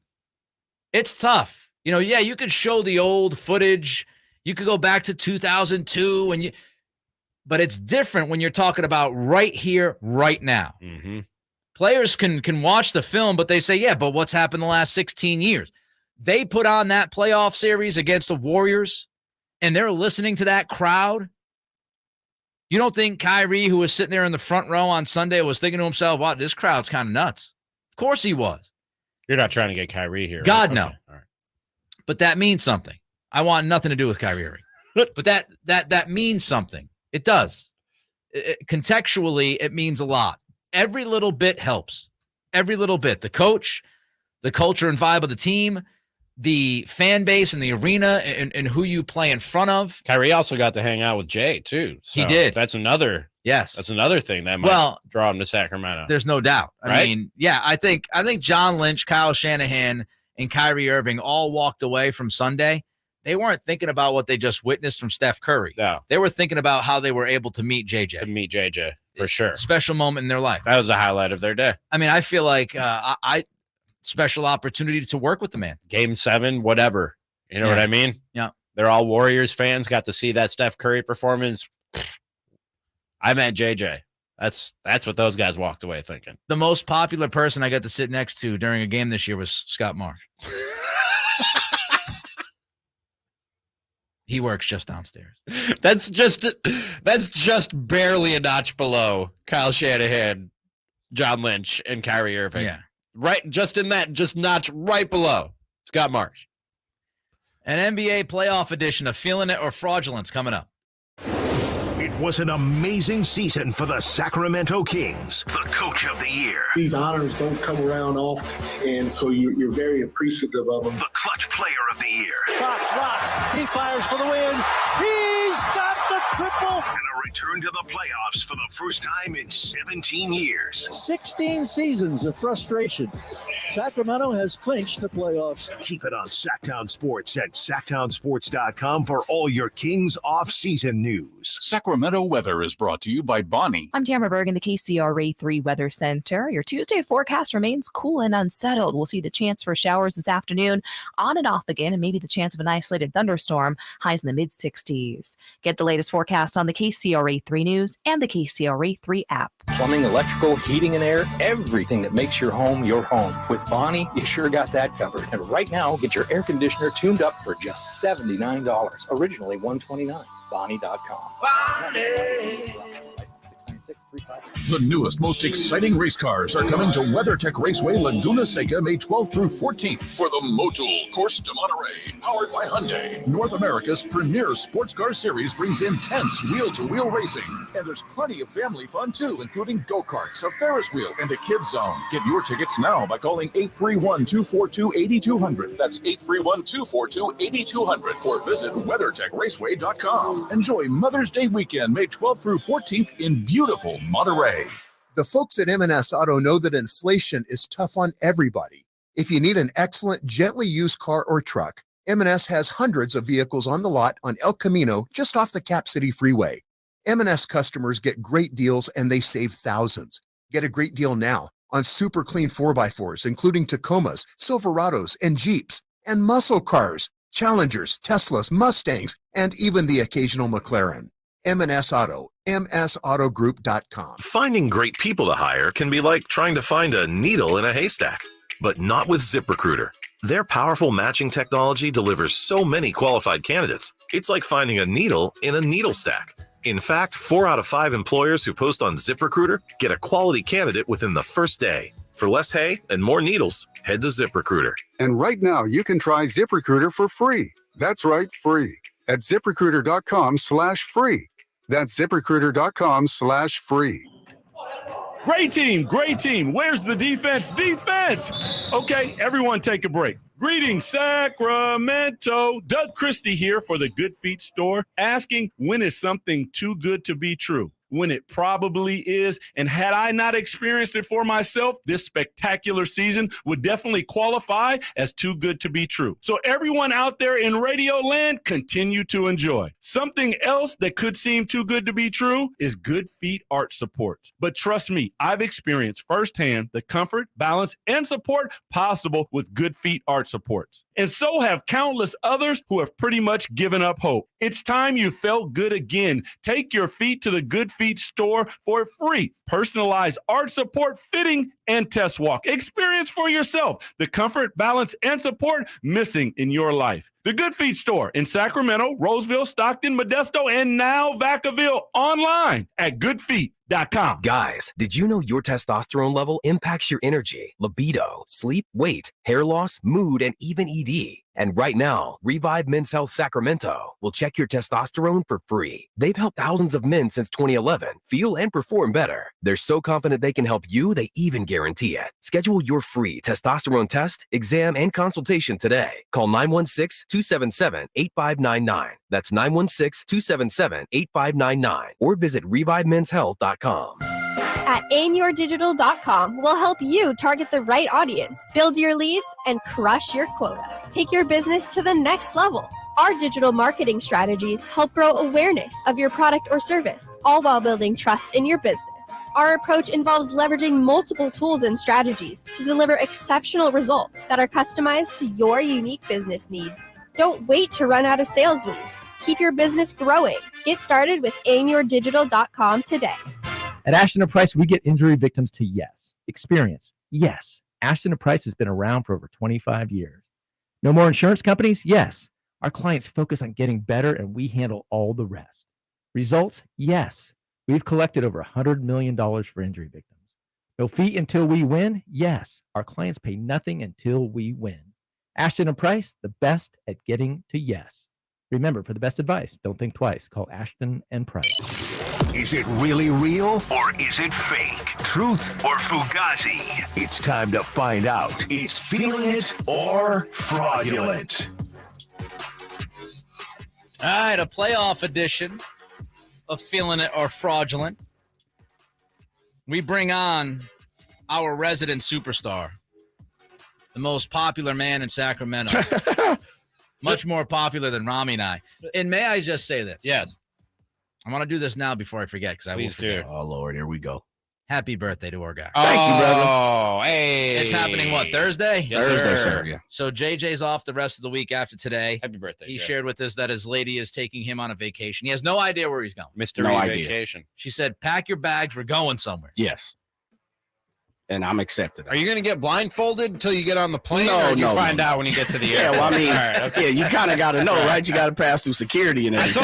I told my girl that's she was like, oh, I'd hate that. I was like, I'd love it. I was like, you don't even have to tell me where we are until the plane lands. I'm fine. I'm totally fine with that. I kind of like that. Well, Ramie, you're a little different than me and Nick. Yes. That's why we love you. Pack my bags for me, just to further, make the mystery. So happy birthday to our guy JJ. Thank you, brother. It's an important one. We'll Yes, say sir. that. It's an important one. Yes, sir. We're on the not docket. okay. We're not saying that. Well, I don't know. Oh, no, 40. I'm 40. kidding. Okay, there you go. So Hey, JJ, I'm happy to be alive, sir. JJ's hit the magic 40 on Thursday. So Getting old, man.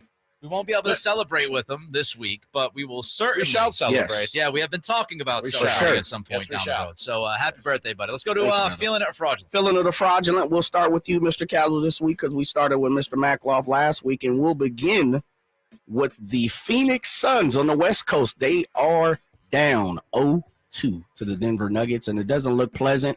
Feeling it or fraudulent, their championship run may be over. I'm feeling that. I think they're likely cooked, and I know I had them going deep. I get it. I had them, I believe, beating the Nuggets in this series in my prognostications.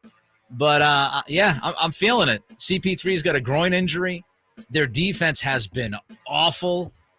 They lack championship depth, and they tend to take tough shots. Their shot profile is pretty tough. They got to make them, and they have two great shot makers in KD and Booker. But yeah, man, I just their defense is bad, and the CP3 injury, I think Denver's going to get them. I'm not saying I'm picking Phoenix to win the series, but if you're asking me if they're cooked, if they're done, if they have no hope, picking Phoenix to win the series, I'd say that's fraudulent. That's just too good. You can't say my opinion's fraudulent. How dare you? You're fraudulent. The whole thing is fraudulent. They're too good a team. You're going to count out Kevin Durant, and also when it comes to the Nuggets, they're one of these teams. Every sport has one of these teams that, as soon as you start to buy into them, the Tennessee Titans were this for a few years in the NFL. As soon as you start to buy into them, that's when they show their true colors. I don't know that that's a championship squad, man. I don't know what it is. Something about them, I just don't believe necessarily fully in the Denver Nuggets, and I have a hard time counting out Kevin Durant and Devin Booker and a Phoenix Suns team that still has the core of a team that's been to an NBA Finals. I'm saying fraudulent. Cut! All right. Oh, I like it. I don't know why you're yelling. This goes back to our road rage discussion. Why are you yelling, dude? It's talking sports. Calm down. All right, Ramie, feeling of the fraudulent. We'll jump over to the East Coast and the Philadelphia 76ers and James Harden with a big 45. 45 from James Harden. This is a guy who has been torn down, ripped apart. People have talked about his playoff play over his career. Feeling it or fraudulent, James Harden has turned the corner. He's matured, as you guys talked about, De'Aaron Fox, and you will see him lead the 76ers past the Celtics. Man, to show up in an outfit made of Cookie Monster, yeah, and then go out and do what he did last night, yes. That's a showman right there is what James Harden is. And he said after the game, like, I don't throw up 40, 45 all the time, so people don't think I can do it anymore. He's still, I don't know if he's just being asked to, like, play a different role for the 76ers than what he's ever played before. He's clearly still got that in him, what we saw last night, which is one of the best scorers of the basketball in this league. And when you look at his prime stretch, one of the best scorers of the basketball that this league has seen, period. I don't know that he can do that consistently. And no, I don't think he's matured, Jay. Like, if we're waiting for James Harden to mature, I gave De'Aaron Fox the benefit of the doubt earlier. He was just in Vegas last week. I was giving benefit of the doubt to De'Aaron Fox earlier, saying, "Hey, man, some people haven't grown into their big boy pants by age 25. He wouldn't be the first one. James Harden ain't maturing. He's still a hell of a ball player, though, man. If the question is, has he matured? No, that's fraudulent. If you're asking, can he dial this up consistently? I don't know about that. That's fraudulent, but definitely still a little bit of that magic left in there when it comes to James Harden, right? I'm not buying it. I mean, look, great game, but one single game in the second round of the playoffs does not erase all the other huge games that he played and just wasn't good in. I mean, he's lost a lot more big games than he's won. Yeah, he's had his share of issues in the playoffs, And especially. Look, he was on a heater last night. There's no doubt. I thought the Celtics made it easier on him. Their defense has stunk the entire playoffs. I would have bet the house on Philly plus 10 last night. Thought that was an outrageous line, even without Embiid. But the switching of the lineup, the switching of the defense, that's where Harden killed him. They kept switching. And Al Horford finally looks like he's 36. And if the Celtics continue to have that switch and they leave Horford in there, Harden's going to bake them. They got to play Grant Williams some more minutes. They got to go younger and a little bit more athletic. I love Al Horford, but if they keep letting Harden match up with some of the guys that he was matched up with last night, it's not going to go well. You think you could pull off that outfit? No, God, no. No? The guy could pull off that outfit? No chance. No. Nobody can pull out. Filling it or fraudulent, James Harden's outfit. Fraudulent. The black version. Did you see he had it instead of the denim combo, it was in black as well? No, I didn't see that. How much do you think that thing cost? Too much. Way too much. It's too much. I'm thinking a stylist put that on him and said, custom? Here you go. Yeah. All right. Anyway, filling or fraudulent. The semifinals. One semifinal, I should say, of the Western Conference begins tonight. It's probably against the most hated rivalries of the Sacramento Kings at this point. We know we don't love the Lakers, and it seems like a lot of people don't like the Warriors around here now. Filling it or fraudulent with LeBron James and Steph Curry, is this one of the greatest, or has this been the makeup of the last 10 to 12, 15 years of the league? Filling it or fraudulent? Yeah, I'm feeling it. This goes down in the history books as one of the greatest, at least individual rivalries. I really more frame it as LeBron versus the Warriors because it's been in a number of iterations. But if you just want to break it down to LeBron versus Steph, I brought up Magic and Bird yesterday, Nick, and they're probably, Ali Frazier. When you talk about individual rivalries and guys who just have chapter after chapter after chapter of going head to head and toe to toe, and really both guys getting the best of the other on a number of occasions. It's the back and forth of it that makes it so good when you talk about LeBron and Steph, and just two of the greatest guys that we've ever seen step on the court. You know what? Two of the greatest players we've ever seen step on the court. To see them go head to head as often as we have, it's not something that you get that often in the world of team sports. You know what I mean? I agree. I'm feeling it.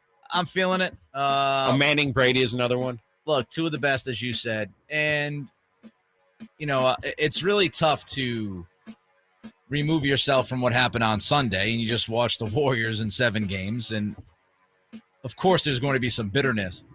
But if you are able to at all pull your emotions out of it and just watch this series for what it is, there's not going to be many left of Steph versus LeBron.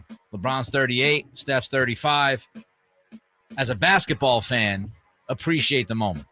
So I'm definitely feeling it. There you go. Feeling it or fraudulent on this Tuesday.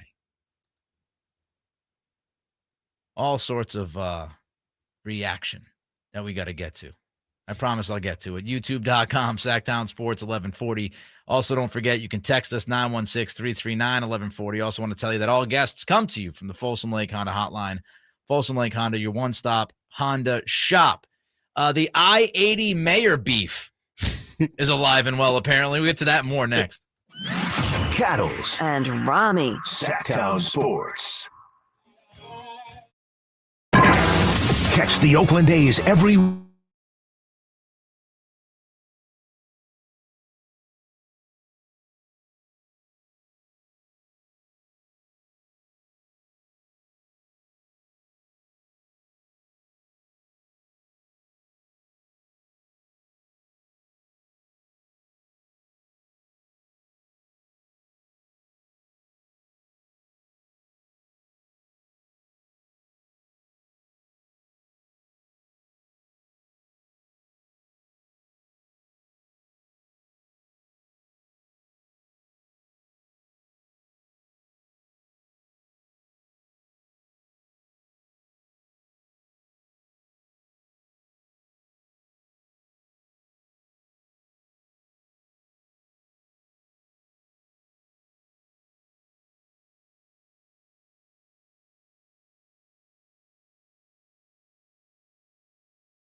Miles and Ramie. Sactown Sports.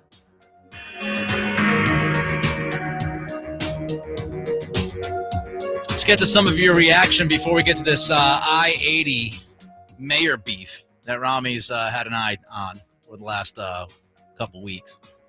Sean Myers, the culture change and the belief now that we can compete and we can win. Sean Myers says that is his biggest positive takeaway from this season that we saw from the Kings. We were also talking about De'Aaron Fox, and JJ raised a little bit of a fury in the YouTube chat earlier in the show when Fox said that he was upset. He felt the sting after this loss, and it was really the first time in his career that he felt upset at the end of a season.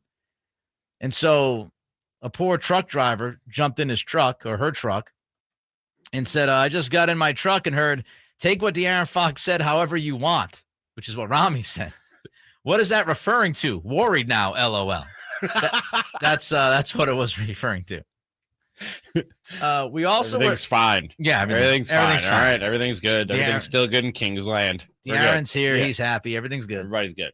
Another text. We were talking about the handshake that did not happen between Domas and Draymond, and Draymond felt like that was disrespectful. He lost Draymond's respect, yeah, which must have kept him up at night. But then he kind of changed it mid take on his podcast. Then he kind of changed it to he didn't respect the lack of a handshake. He said he didn't want to say that, Domas is disrespectful or that he disrespect.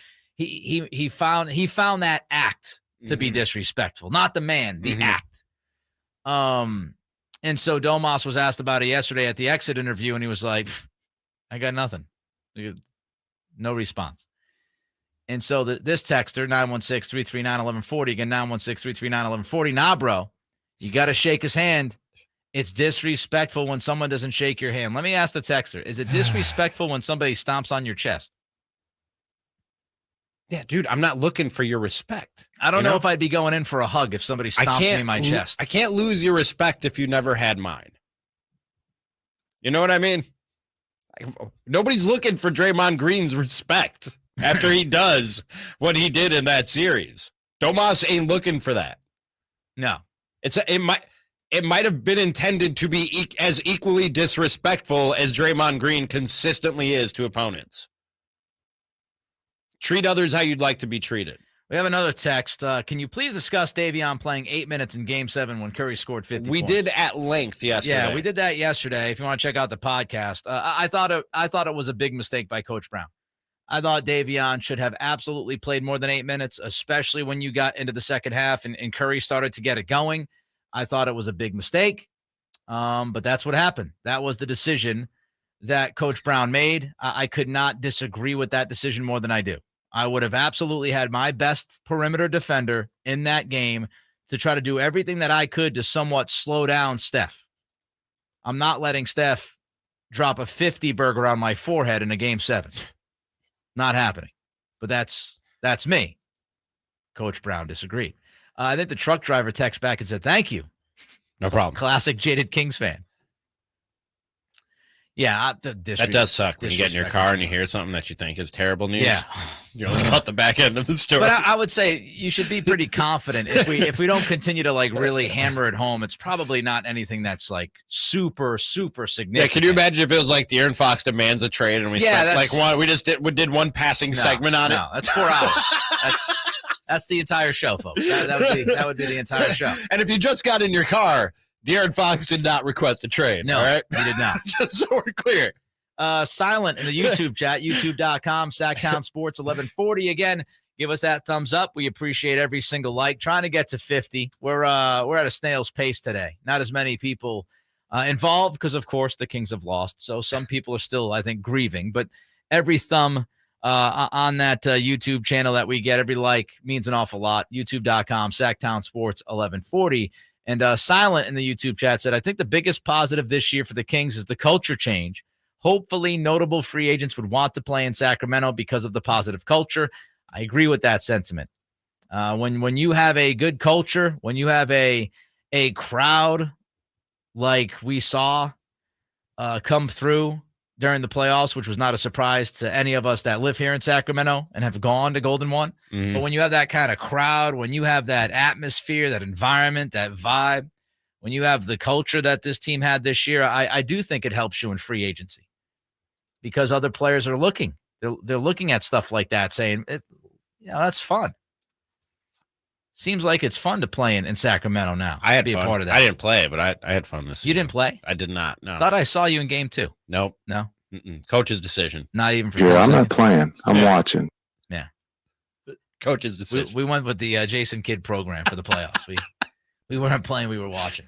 I was ready, though. I was ready. You were ready. I think anytime I was called on. You might have even told the mayor that you were ready. I did. So when we were at Doko, My good friend, the mayor. We were at Doko for the first time before the playoffs, right? The legit mayor came over, and JJ was like, "Hey guys, I'm so embarrassed by this. The mayor wants to say hi." No, his exact words were, "Romzilla, come get a picture with the mayor." Okay. And I thought it was just, a lot of people are nicknamed the mayor, right? Especially in the sports world. The most famous one, former Reds player, now MLB Network analyst Sean Casey. Yeah. Popularly known as the mayor. Yes. And it just kind of means, everybody loves the dude. Like, he's a man about town, and wherever he goes, Yeah, the mayor. everybody loves him. The mayor of Doko took a day off And today. also, Simone. I've lived in 4 different cities in the last 5 years, all right? It's hard, and Simone is the mayor of Doka. It's hard to keep up with who exactly is the mayor. And so I walk over, and I pose for the picture, and he starts talking to me afterwards, and, he sounds like a politician when he's talking to me, and in my head, I'm going, oh, this dude might actually be the mayor. And I go sit And he down. was. And then I go sit down. That's precisely who he was. And I Google Sacramento mayor, and I was just talking to the mayor. Wow. I had no idea. He had like the Steinberg jersey on and everything. Ramie, not very perceptive in the moment. I'm sorry. I'm talking to him, and his assistant is Andrew, for whoever wants to know that. But he's like, he knows Carmichael Dave. So he's like, I want to meet the fellas from the afternoon. And you guys were still finishing up the segment. He's going down, taking pictures, shaking hand, like Nick said, he had his jersey and all that ready to go into the arena. And he's like, all right, you guys ready? I want to meet the guys. I listen to them quite often. No, he listens. Oh, no. Why did I just tell that story? Oh, man, come on, Ramie. Man, thank you, Nick, for holding us down, brother. I mean, I don't think I gave it away, but I definitely just had a group of people with suits on taking pictures of him. It was just a random dude from Sacramento. I called himself the mayor. Just walking around with a group of guys taking pics. I was so embarrassed. Wearing suits and ties. I was so embarrassed. And he was ready to come on the show, but you guys were making your predictions. Yes, you were making your predictions. Oh, my God. And so I was like, I told him. Can you imagine? And not because I don't want to talk to the mayor, but I mean, he would have said, I would have made sure, though, you knew exactly who he was. Ramie would have been like, so why do they call you the mayor? The mayor would have been like, what the hell do you mean? Why do they call me the mayor? Because I'm the mayor. Because I won an election. What are you talking about? That's why they call me the mayor. Votes, my man. Votes. I'm still embarrassed, man. I really am. I'm still embarrassed by that, and I'm sorry. So there's Mayor Steinberg. we don't have a ton of time here, but there's apparently a mayor beef between the mayor of and I think my friend Mayor Steinberg won it. London Breed. This is all before Game 7. Mayor of San Francisco. She said, when you go traveling to visit cities, do you ever go to Sacramento? Is that ever on your bucket list? Said Breed, decked out in Warriors blue. I'm just going to leave it at that. To which our fine mayor said, the good mayor is as right about her bucket list as she is about sports predictions. Can only assume she's slightly disoriented by the constant lighting of the beams, which is a pretty good clapback, but he wasn't done. He followed that up with, whatever happens today, Game 7 is a win for both Northern California cities. One is a thriving, growing, livable city culinary capital, capturing the hearts of sports fans and the imagination of the world. The other is San Francisco. Go Kings. I know disrespect, but I don't disrespect. Well played, my good friend, Mayor Steinberg. It was a pleasure meeting you, sir. Yes, even though he had no idea who you were in the moment. It was He looks at it as one of the brightest moments of his time here in Sacramento. I'm legit embarrassed by that. I'm not gonna lie. He's gonna tell his children one day that he met the fine mayor of Sacramento and had no idea it was the fine mayor. I should have known that. Is that an excuse? I've lived in 4 cities in 5 years. No, it's not. Okay. Not when your producer walks up to you and says, "Hey, the mayor wants to take a picture with you." I mean, JJ told you who he was. That's a pretty dumb assumption on my part. Oh, his nickname is the mayor. Okay. All right. Yeah, no, I'm an idiot. No excuse. Fantastic. Up next, was this Kings Warriors series a necessary evil? Cattles and Ramie. Sactown Sports. Sactown Sports is Sacramento's new home for the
Yeah. One brings Makloff magic, while the other, we're still trying to figure that out. Cattles and Ramie. Sactown Sports. Hour number 3. Is that a false start? Did you false start there? Oh, I thought it was a false start. You can't false start when you hosting the show. I mean, I hit it before the rejoin. Give a little rejoin, then back to me. I think that was a false start, Jay. Just saying.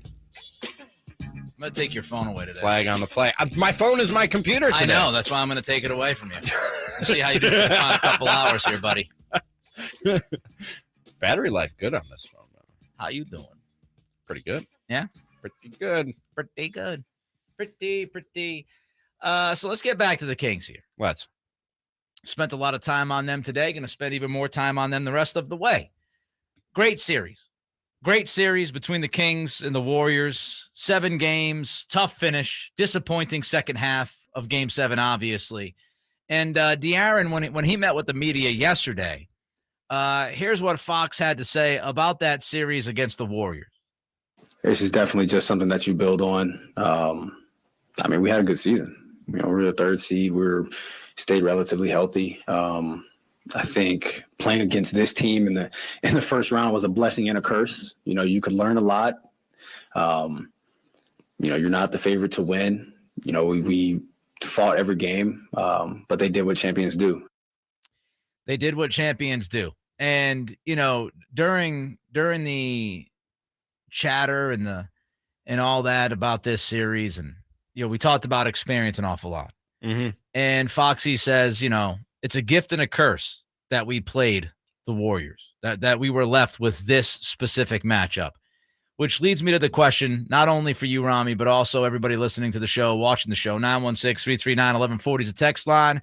Phone number is 1-800-920-1140. And, of course, youtube.com, Sactown Sports 1140. Give us that thumbs up. Trying to get to 50 likes. We need 7 more.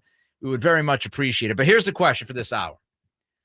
Was this Kings-Warriors series a necessary evil for the Kings? On some level, yes. I mean, every team that's ever won a championship, well, I shouldn't say every, just about every team that's ever won a championship has gone through what De'Aaron Fox is talking about. Mike Brown talked about it too.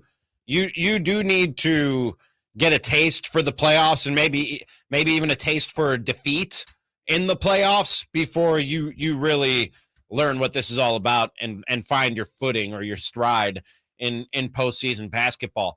As far as, you know, they did what champions do.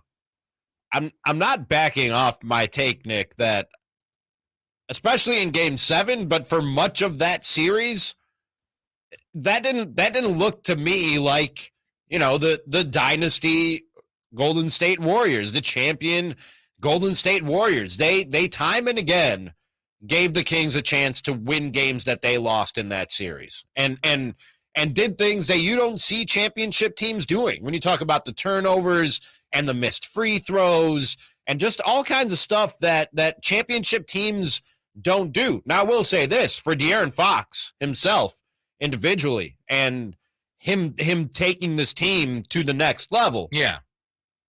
He can look across at the guy that put up a 50 burger on him in Game 7 and take something away from that, because Steph Curry certainly looked like a champion and set the example for what De'Aaron Fox wants to be, which is when you need it, and especially in a playoff series, put the team on your back and take them where they need to go. Even when nobody else is doing it. Even when the next leading scorer is Andrew Wiggins with 17 points while he's, you know, smoking layups and missing free throws. And Jordan Poole looks lost out there. And Draymond Green finished the game with 8 points. Even when nothing else is going right, get on my back and I'm going to take you where we need to go. Let me lead you to the promised land. Steph Curry showed that. He set an example for what De'Aaron Fox wants to be, as far as seeing what a championship team looks like, knowing what it takes to be a champion. Yeah. I don't think you saw that from the Warriors in this series, to be quite honest with you. I have a lot of thoughts on that, and I would generally disagree with that last statement you just made. But before I get to my thoughts on Kings Warriors and whether or not it was a necessary evil, let's get to some breaking news. Oh. When it breaks, We have it first. it's Sactown Sports Breaking News. Breaking news, not shocking news. Joel Embiid is your NBA MVP. He was just named MVP a few moments ago. So Joel Embiid takes the ultimate individual trophy in the NBA this season. He averaged 33 points and 10 rebounds a game. The scoring champion. He's the first 33-10 season since the merger, by the way. Top 10 in points, rebounds, and blocks. So can I just ask you a question? Sure. And I'm just asking a question. Sure. All right. I'm not saying Joel Embiid did not deserve to be the MVP. He had as good a case as anybody. All right. Okay. Do you think he got it because it's his turn? Because there's so much stupidity and nonsense and noise when we talk about the MVP voting. People saying you can't give it to Jokic 3 years in a row. We've seen MVP voter fatigue when it comes to LeBron and MJ and other Kobe and other guys. Do you think Joel Embiid got it simply because he deserves it, or because the voters thought, it's his turn? We can't give it to Jokic again. Giannis has 2. Steph didn't have his greatest year. LeBron is past his prime. I guess it's Joel Embiid's turn. Let's give the guy his turn at MVP. I mean, I don't know if you could detach the two ideas. Like, I think he got it because he deserved it, and I think part of when you're going through the voting, you have to think. It'd be disingenuous to believe that the voters don't think about how many times somebody has won and if somebody has won yet. So I think he ultimately deserved it. Congratulations to Joel Embiid. I don't think this was like a, congratulations on your career kind of award. He was that good this year. Now, getting back to Warriors, Kings, and necessary evil, I don't know if I'd call this series a necessary evil, because you could have won the series. You could have maybe learned other lessons down the road. But, I do think that this series is going to mean an awful lot to this team moving forward, because I do think this series was invaluable. Now, I understand what you mean by the Warriors didn't play like defending champions, but there were certain aspects of their game that I think really forced the Kings to learn some things about themselves. And you also look at the fact that, just watching Steph Curry throughout this series, De'Aaron Fox is going to learn an awful lot. I mean, you look at Game 7 and the story of him getting on the bus and telling the guys, look, if you don't think we can win, don't get on this bus. If you think we can win, get on the bus. I'm going to take you there. That's some valuable stuff. But I would take out a lot of this series and say, man, what a worthwhile venture for the Kings. Number one, Fox, as we talked about earlier, revealed himself as a 1A. We didn't know that was going to be the case. We now know. Also, on the other side of it, the Warriors exposed some of Domas's weaknesses. They exposed the weakness of the DHO game. They exposed the weakness of Domas, which is in many cases described as a strength, which is selflessness. But in Domas's case, in this series, his selflessness, his unselfishness actually cost the Kings the series. Sure. So they learned about Fox being a 1A. They learned that, hey, teams might attack Sabonis like this moving forward. We need to figure out how we can combat that. And Domas himself needs to learn from that. And here was Domas yesterday talking about learning some of those lessons. Obviously, my shooting, have confidence going out and shooting that shot. If they respected my shot more, we probably would have been going through what we did all season. Instead of the big playing back off me, would play like how it was during the season. So that would have helped us a lot. Developing chemistry with our shooters in situations when teams are going to play us or try and take away A and B from us. We have to have an option ready. And then obviously defense, working on that, getting in shape more, being able to sustain. I feel like we grew a lot during this playoff series with our defense. And if we can sustain that during a year, that's going to help us a lot. So I don't like the idea of the necessary evil, because I think you can learn these lessons while you actually win. I don't think you always have to lose a series to learn from it. But the Domas weaknesses, Fox being revealed as a 1A, the valuable experience that these guys gained. I mean, I thought this was really important from De'Aaron yesterday when he was talking about, what he learned in this series, what he learned from the Warriors and the experience that he gained. Here was Foxy yesterday with the media again talking about it. I don't know if I would say if there's anything I've learned about myself, but just being resilient, just coming in and knowing that I could play on the big stage. Obviously, it's been years since I've been on that stage, but I don't think I really learned anything about myself. But I feel like I learned lessons about basketball and just what it takes to win at a high level, especially when you see a team over and over again. This is the first time that I've ever had to do that. You might see a team 4 times in a year, but it's spaced across. This year we played the Warriors, I think, 3 times, like the first 2 weeks, but usually it's spaced across a course of a few months. Now we played a team 7 times in 2 weeks. That was definitely a learning lesson, and I'm happy that I got to experience that. I said it all year long, and I know people were like, "Oh, Nick, give me a break." The playoffs are different. You play the same team night in and night out. They have all the film on you. They know what you like to do. They're going to force you to adjust.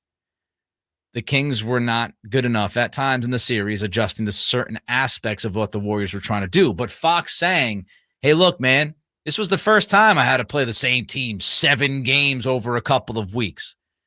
That's valuable experience. And also knowing, maybe some roster holes and weaknesses you have. Yeah. Seeing Kevin Huerter and HB play the way they played, maybe that will change your mind moving forward on what you might do.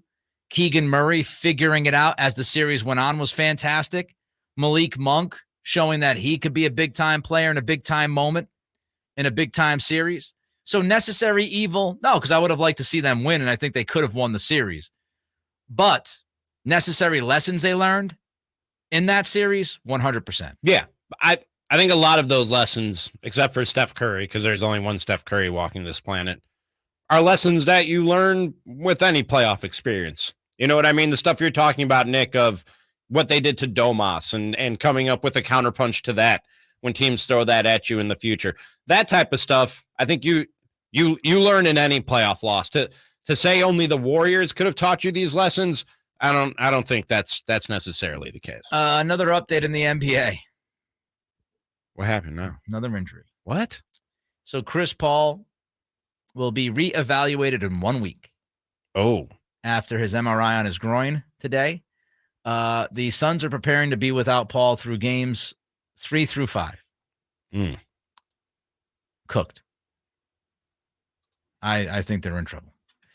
But yet Almost another injury. I'll say almost cooked. The NBA, man, full of injuries this postseason. All right, so your thoughts on this Warriors-Kings series and the necessary lessons that the Kings learned during their 7-game series. 916-339-1140 is the text line. The phone number is 1-800-920-1140. You can check us out at sactownsports.com as well. All right, we'll get to your reaction. Also coming up, the latest on Dylan Brooks and whether or not he makes sense for the Kings. Cattles and Ramie. Sactown Sports. It's the Carmichael Dave Show with Chase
Cattles and Ramie.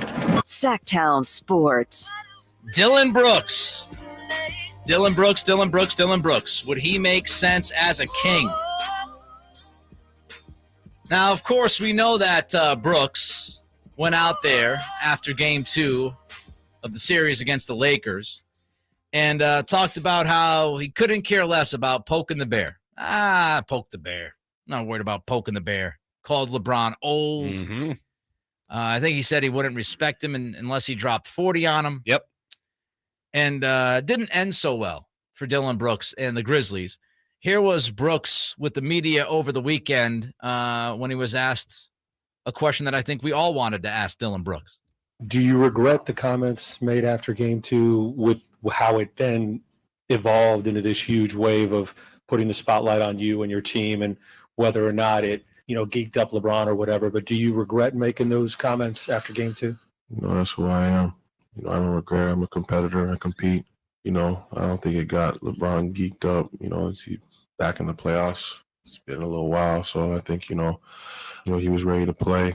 And overall, we just got beat by a better team, bigger team, guys that have their whole team, their whole pieces there. And, I'm just going to, continue to be me and get better at what I do. Couple things. Number one, backhanded slap, obviously. Yeah. During those comments by saying he hasn't been in the playoffs for a while. Number two, you can't circle back and complain about how you were injured and how they were more healthy than you were when you came out and said what you said after Game 2. Right. You just can't do it. But now today we hear the news, Ramie, that Dylan Brooks is done with Memphis. Shams Charania had tweeted out that not only is Brooks done, but Brooks is not going to be brought back under any circumstances. That's a quote. Quote unquote. Under any circumstances. To the Grizzlies. You remove a vampire. Now, before I ask you, the question about the Kings, I think we all agree that this decision doesn't surprise anybody. No. Ja Morant and Dylan Brooks in the same locker room, pretty monumental of a task to take over the offseason to limit those distractions. But the Grizzlies, man, I mean, I'm not trying to defend Dylan Brooks in any way. Mm-hmm. But man, the Grizzlies, it's pretty savage, come across with some pretty heavy weak sauce here, I think, by really making Brooks the scapegoat immediately and saying that's the guy that's not coming back under any circumstances. Because don't get it twisted. Whoever told Shams this said, make sure you put in there under any circumstances. You know what I mean? Oh yeah. Shams isn't reporting that unless somebody from the Grizzlies wants. They could have easily said, yeah, he won't be back. And that's all that they give him. They told him he won't be back, quote unquote, under any circumstances. Nick, I don't remember ever hearing this. And what that does, and you're right, it's kind of weak sauce when you talk about the business of basketball. They're diminishing his value out there on the trade market. You know what I mean? Which Dylan Brooks did a lot of that to himself, like we've talked about in the past. But they did that with malicious intent. Yes. What they released today was with malicious intent. That message had purpose. Yes. So not a fan of that.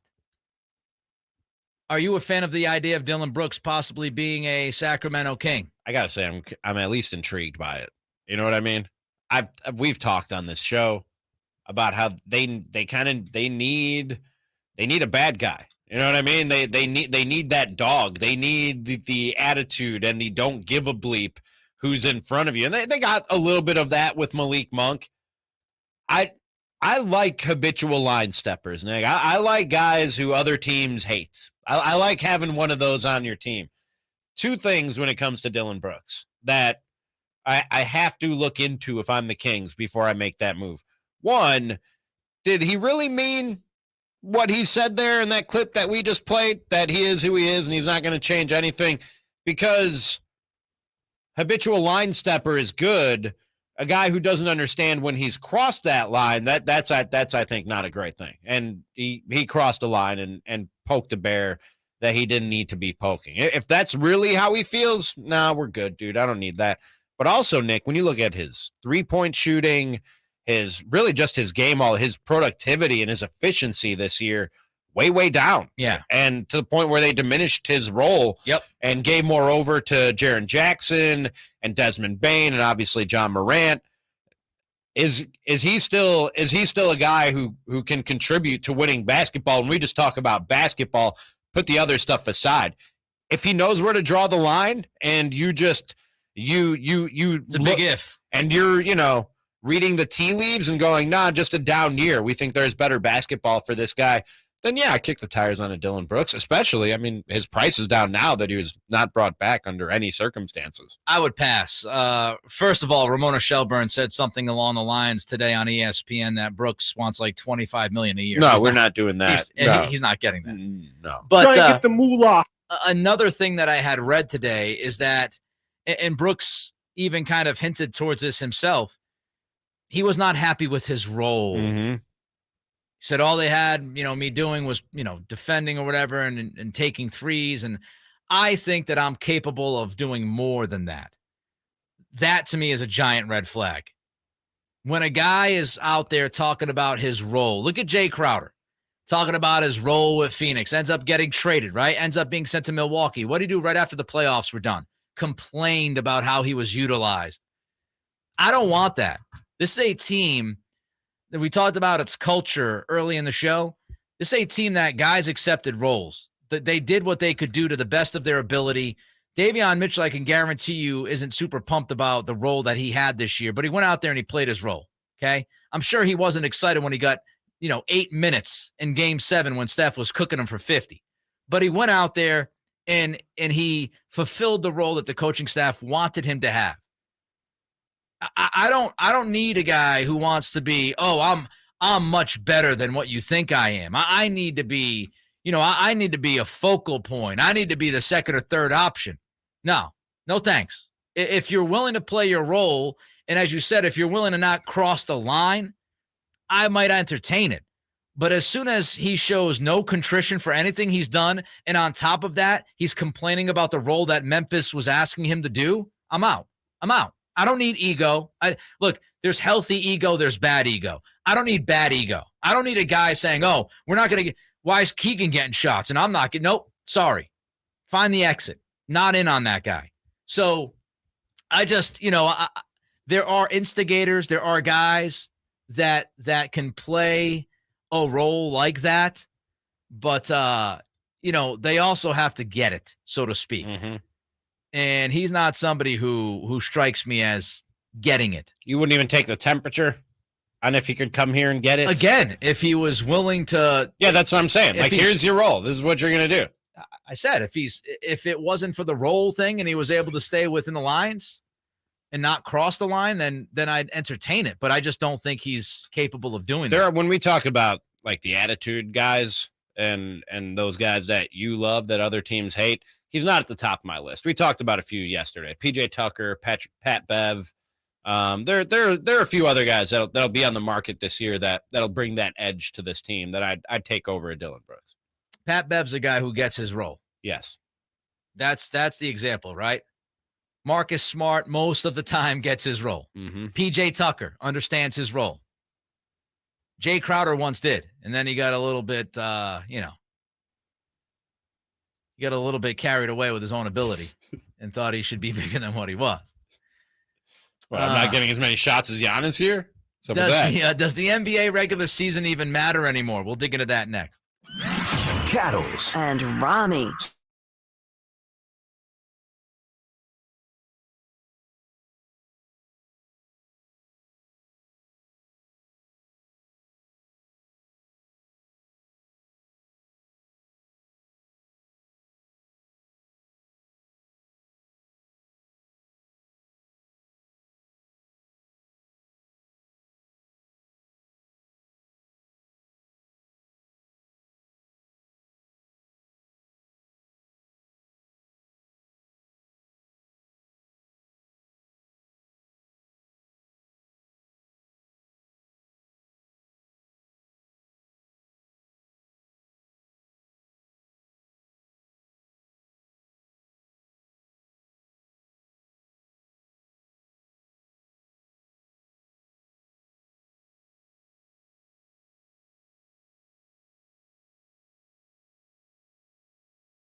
Haddles and Ronnie. Sactown Sports.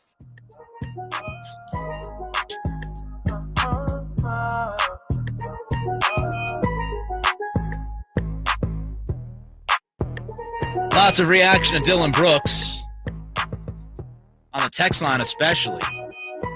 Wow, Brooks didn't do anything illegal but needed an attitude adjustment. Was there a warning first? He must have really been a problem because Ja, being the star, nothing to complain about, getting all the counseling he needs, hope he learns.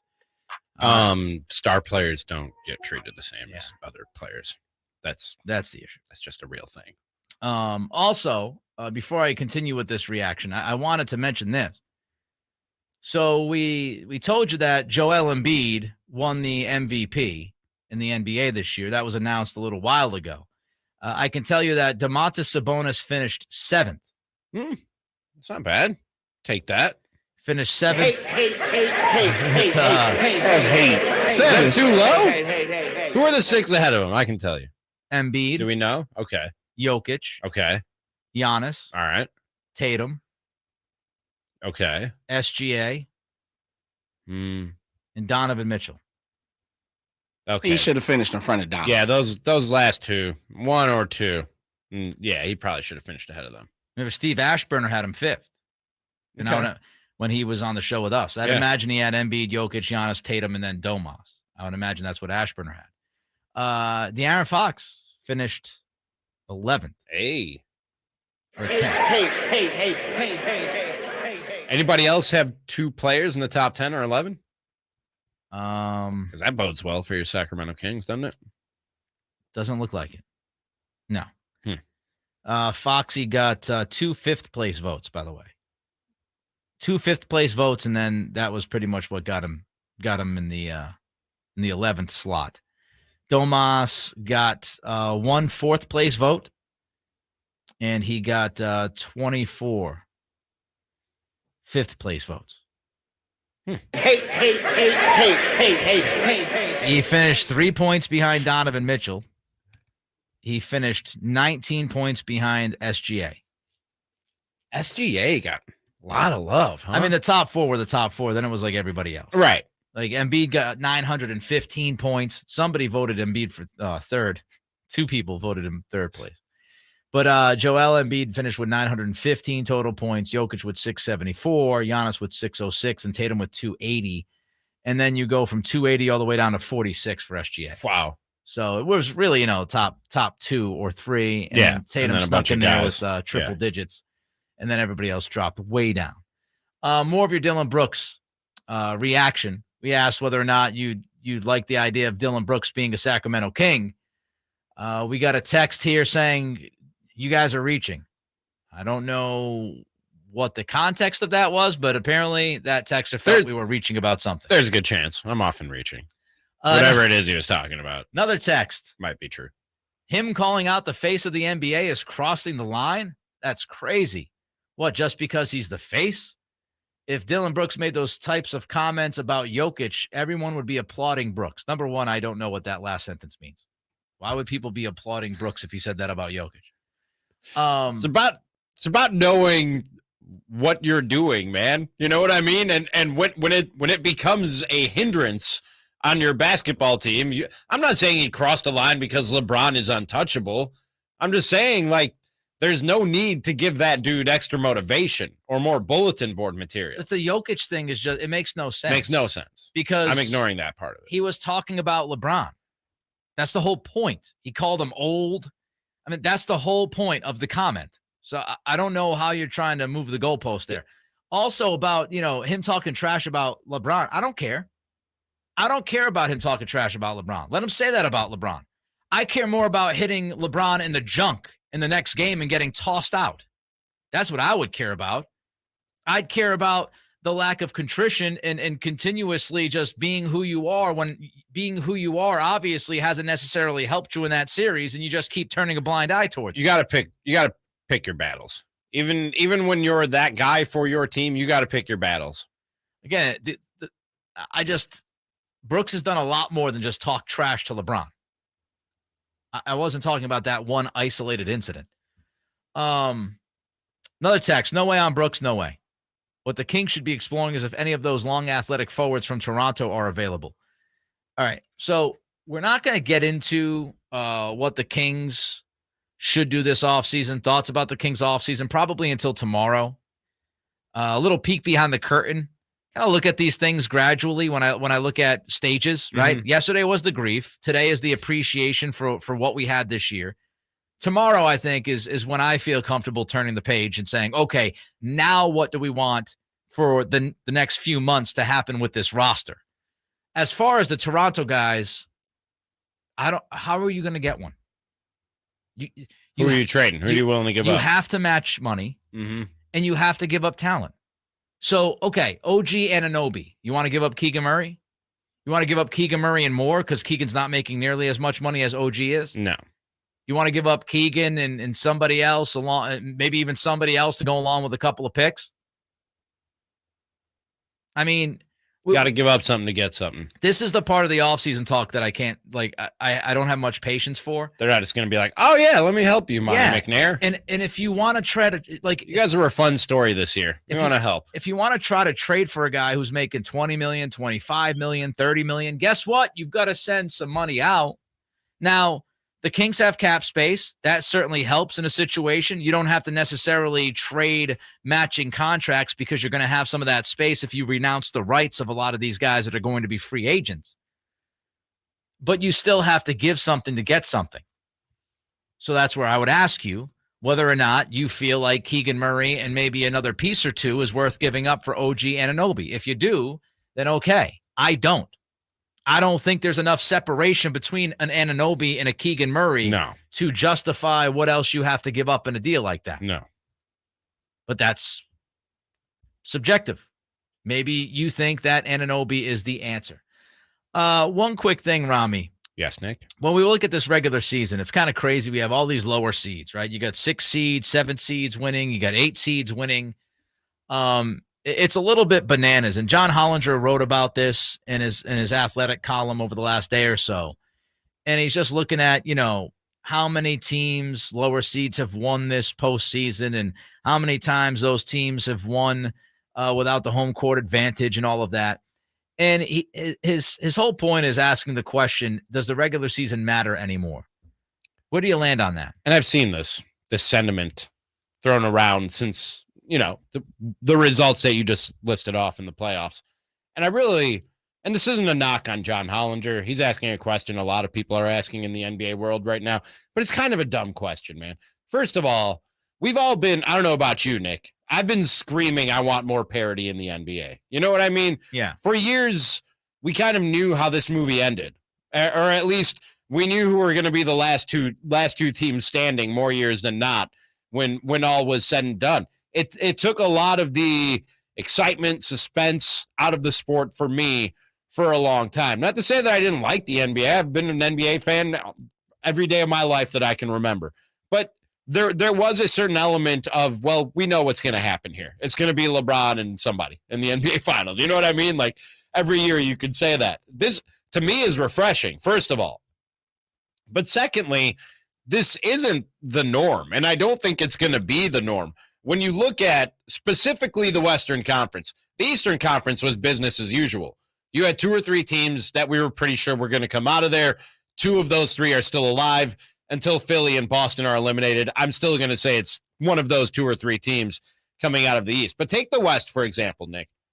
All the injuries and then sort of ground-shifting moves when you look at everything that the Lakers did before the trade deadline. You don't see the amount of injuries that changed the landscape the way that we saw this year, and you don't see a lot of organizations, especially with a LeBron James type of player, alter their roster, make over their roster the way that the Lakers did in a matter of 1 year. These are... Is it aberration or aberration? Aberration. These are aberrations. No, that's the ghost, right? This is the anomaly. Why do you ask me the question? I answer the question with the same answer every time, and you never believe me. You know what? The next time you ask me that question, I'm going to say something very salty. This is the anomaly, Mark. This is the anomaly. It's not the norm. Why ask me if you don't believe me? And even if it is, good. Good. I'm glad that the NBA is unpredictable. I don't know about you. I welcome this if this is the new norm. Look, the regular season doesn't matter as much as it used to. It's rather obvious. You got load management. You got the commissioner trying to, set up this in-season tournament. And the reason is because he feels like there's something missing from the regular season now. And it's tough to argue. I don't mind the parity. I think players' minutes are down now in the regular season. They load up for the playoffs more than ever. I also think you get the trade deadline, which is more active than ever. And all of a sudden you have a team like the Lakers who look like they're dead in the water. And then they're a different team because thanks to the rest of the NBA who foolishly wanted to help the Lakers at the deadline when they were dead in the water. So is the regular season as impactful as it used to be? No. Does it matter? Yes. Yeah. It still matters. It absolutely matters. Let's not go too crazy here. Shaq passes gas. An NBA superstar apologizes to Janet Jackson, and a whole lot more coming up next. Cattles. And Ramie.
on Cattles and Ramie.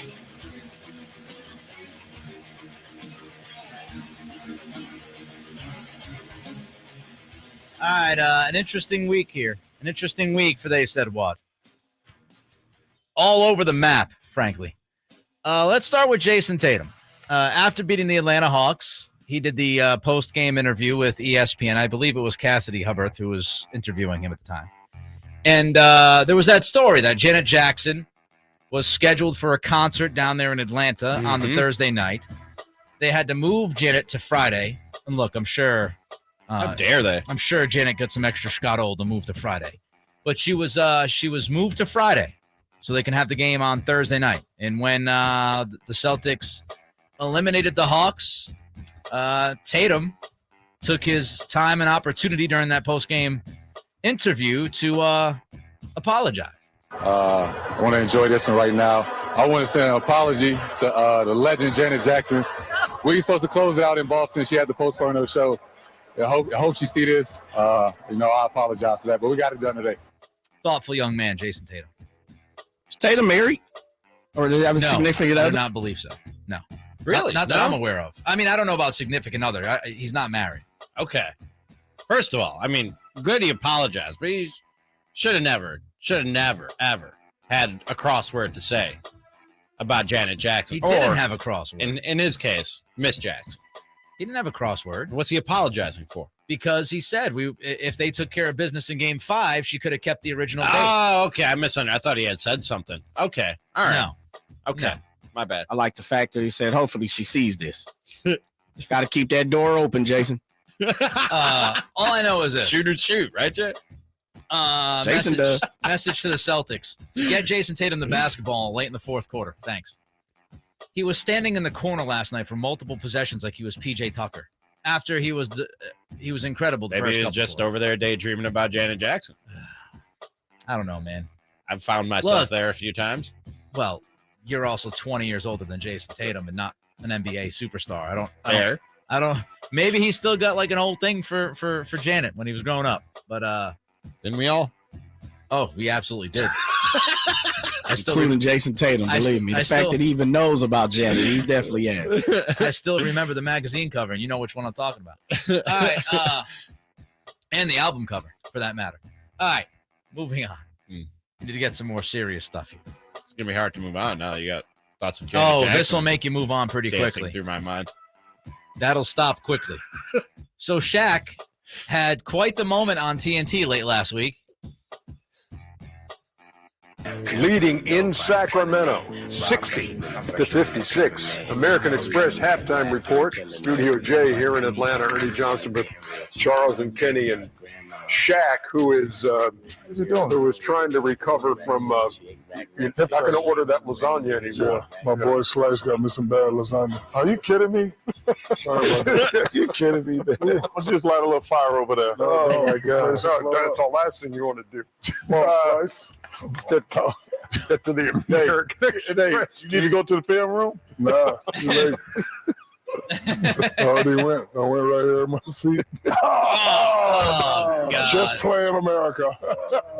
Don't smell like it. I mean, what? Didn't I already call for the American Express teammates? I'm just playing America. I just wanted to make you laugh. Hey, players got. Man, what is it with them lately? I don't know. Kenny Smith had to go to the bathroom and was late. That's what they're referring to with the film room. Yeah. And now you got Shaq passing gas. Did he just? I know he was joking, but was he? Did he allude to the idea that he pooped in his chair, like there on set? Yeah. Okay. I think that's why I said I'm just kidding, America. Can you imagine working with somebody like that? Just saying wild stuff, taking the show off track. Forget what he's saying. How about what he's doing? I want none of that. I'm dripping wet, buck naked. Yeah, imagine working with a guy who just says random crazy stuff. Just says whatever comes to his mind, almost like they're about nipple links. And tweets Photoshopped pictures of your head on top of Jared Leto's. The Macloff magic is beaming when I disrobe. Met Gala outfit. Could I ever imagine working with somebody like that? That was pretty good, by the way. I really thought that tweet was going to break the internet. I'm disappointed in people today. Dude, it's the new algorithms. Yeah. Elon is suppressing my expressions, my creativity, my art that I create. That's pretty good. You have to admit. I don't think I have to admit anything. You're doing enough for it. The cat tolls on the cat. You get it? Everybody get it out there? I think everybody got it, Ramie. Yeah. I'm on elbowhub.com. I think forgot about that one. This is quickly becoming Ramie's greatest hits. Yeah, Shaq's got to be tough to work with, man. No, he's gonna be a handful. Real handful. Right, JJ? Gonna be a real handful. This thing is firm, man. He's gonna be really difficult to work with. Corralling that guy every day. Trying to get him back on the rails. Exactly. Oof. Good luck, EJ. Solid over here. I have no idea what EJ goes through. Not a clue. All right, let's get to Jared Goff talking about Aaron Rodgers leaving the NFC North. There's a million ways I could go with this answer, but I wish him the best in New York, and I'm sure he'll do a great job there. But I kind of wish he was still here just so we could beat him twice a year. But he sensed the disappointment in the did. crowd. He He's like, let me be classy. No, you didn't like that? All right. No, I wish we could beat him twice. That was an impressive pivot. He read the room well, didn't he? Easy to talk that talk when the guy's playing in a different conference now, and when you're Jared Goff. So we were talking about Dylan Brooks and this, instigator guy that crosses the line every once in a while. And, you got to know where the line is. And you got to be pretty close up against it, but not cross it, but still bring that energy. Mm-hmm. And one guy I think of is Josh Hart as we watch this. I love this dude. Knicks Heat game. Yes, sir. And so here was Josh Hart having a back and forth the bench area during a playoff game versus the Cavs. You're going to get 1 minute and you're going back. I can play 48 if you want me to. That's it. Just a crazy person. So we're going to give you a minute. We're going to give you a minute to rest here. He's like, I can play 48 if you want me to. Every team needs that guy. Every team needs that guy who's first of all, just insane. And secondly, gonna put winning before their own health and well-being. I'll go out there and I'll play I don't care if I die on the court. I'll give you 48 if you want me, coach. I will play until my legs fall off. Love that. I love Josh Hart. I can play 48 if you want me to. I can play 48 if you want me to. That's outstanding. I love that. I wanted Josh Hart on my team. Every team. Oh, I would have loved every team I root for. I would have loved if he got dealt here. Oh, talk about perfect fit. Mm-hmm. Is he a free agent? He can defend. He can knock down the three. I don't know why I keep asking you. I saved the list of free agents in my notes. Because apparently you think I just have a Rolodex in my head of free agents that I can just spout out at any time. Josh Hart has a player option, Ramie, that he's probably not going to pick up because he's playing well in the playoffs. And it's for $12.9 million. Love myself some Josh Hart. There you have it. They said what for this week. By the way, KNCI Country in the Park, it's happening. It's coming up on Friday and Saturday. You can head down to SactownSports.com right now. You can buy your tickets for KNCI's Jiffy Lube Country in the Park. May 5th and 6th at the Cal Expo. Chris Young, Lady A, Justin Moore, Brett Eldridge, Joe Nichols, and more. Tickets start at just $45. Weekend passes, just $80. They're available on the SactownSports.com event page. I always feel like I accomplish something monumental when I do a read without Ramie jumping in the middle of it I don't know what and going in a different direction. I'm a broadcast professional. I always don't know feel what you're like we talking got about. something accomplished there. I'm a veteran of this business. No slip-ups, nothing wacky happening. Just a straight-up old-school radio promo being read. You better go to break. I ate some bad lasagna. Top spot next. Cattles. And Ramie.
This is how we do. It's the Cattles and Ramie Top Spot. All right, top spot on this Tuesday. It's all about looking back to the season that we just went through. An incredible season, all things considered, the Sacramento Kings. And we started the program today, Ramie, asking how you would remember this season for the Kings. How would you best remember this season? And if anybody out there wants to weigh in, feel free. 916-339-1140 is the text line. Phone number is 1-800-920-1140. You can always chat, youtube.com, Sactown Sports 1140. But, Ramie, how would you remember this season when you look back at it? In the moment, as I sit here today with you, Nick, the words miraculous, beyond your wildest dreams come to mind. Kings fans were just hoping to end the playoff drought. They just hope to get some meaningful, 82 meaningful regular season basketball games, and not a team that you were checking out on, or at least knowing you were watching pointless basketball, 45, 50 games into a season. That you would have taken that when you were a Kings fan when this season started. To get the 3 seed, to get the clutch player of the year and De'Aaron Fox, to have Domas do what he did, to have Keegan do what he did, to have the record that you just a borderline miraculous and beyond your wildest dreams. That's how I feel here today. As good as that feeling is, though, Nick, I hope we end up remembering this as just the beginning. You know what I mean? The analogy I used earlier in the show was a baby taking their first steps and stumbling and smacking their head. And you look back. That's a good analogy. Remember little Johnny smacked his head with it. You know what I mean? Like, as happy as you were, like, that was just the beginning. And I hope that's how we end up looking at this 2023 Kings team. That as happy as you are now, bigger and better things are going to happen where you look back at this and go, man, that was. Remember when we were happy with just that? Remember when we were happy with just making the playoffs and getting eliminated? The bar, I think, is only going to get raised, and we'll look back at 2023 as just the beginning. I look at this when we talk about beginnings. You had to right the ship. And I think this year will be looked at as the year that the Sacramento Kings franchise righted the ship. They got it right with Mike Brown. They got it right with Kevin Huerter. They got it right with Keegan Murray. They got it right pretty much across the board in the offseason. And I know, look, I'll be the first one to criticize Kevin Huerter, and Lord knows I did throughout the series. He was awful. And Harrison Barnes was bad. But when you put this season into the context, and when you think about where this team had been before this season for the past 16 years, this is the year that it feels like the train got back on the tracks. This was the year that you needed to build the structure, to build the foundation, to put the pieces together, to give you a chance to take the next steps into the world of relevancy in the NBA, and growing your brand, and catching eyeballs, all of those things. This season got you on the right track. I'd also say just fun. Like, this year was a hell of a lot of fun, wasn't it? Mm-hmm. This team was fun to watch. It was fun to talk about. It was fun to go watch them in person at the G1C. It was fun meeting listeners down at Doco for the first playoff series in 16 years. This year, to me, was just extremely fun to have. The entertainment factor was off the charts with this team. Through the roof. Absolutely off the charts. They were one of, if not the most entertaining team in the NBA this year. Like, take that in. Not just the fact that they gave you winning basketball, but they gave you maybe the most entertaining basketball in the league this year. Yeah, I don't know how many teams would, result in friends and other people and family texting me from across the country about how much fun this Kings team was, and how they did not realize, because they didn't have a chance to watch them. Hello, national TV. Hopefully that changes next year. But they didn't have the chance to really watch any of the games. So, yeah, I think this was a fantastic, tremendous righting of the ship for this team. And I think that's what you got. Also, I would say it was really a great year for the Kings to capture the imagination of not only local fans, but as I just said, people around the country who might have, disrespected this team, Did not think this team was fun or good to watch. And if you're a casual NBA fan, why would I be bothered? This season put this team back on the map. If you look at the ratings, the NBA communications team tweeted this out today. Game 7, most watched first-round game in 24 years. Game 7 on Sunday was the most watched first-round game in almost a quarter of a century. 9.8 million people watched that game on Sunday. Wow. The first-round games across ABC, ESPN, TNT, and NBA TV, the most watched in 9 years. That's wild, man. I mean, you could sit here and you could look at what this series meant to the team and what this year meant to the team. I mean, you just look at the inroads that this franchise made over the past just couple of months. Post All-Star break, one of the best teams in the league from early January to the end of the season.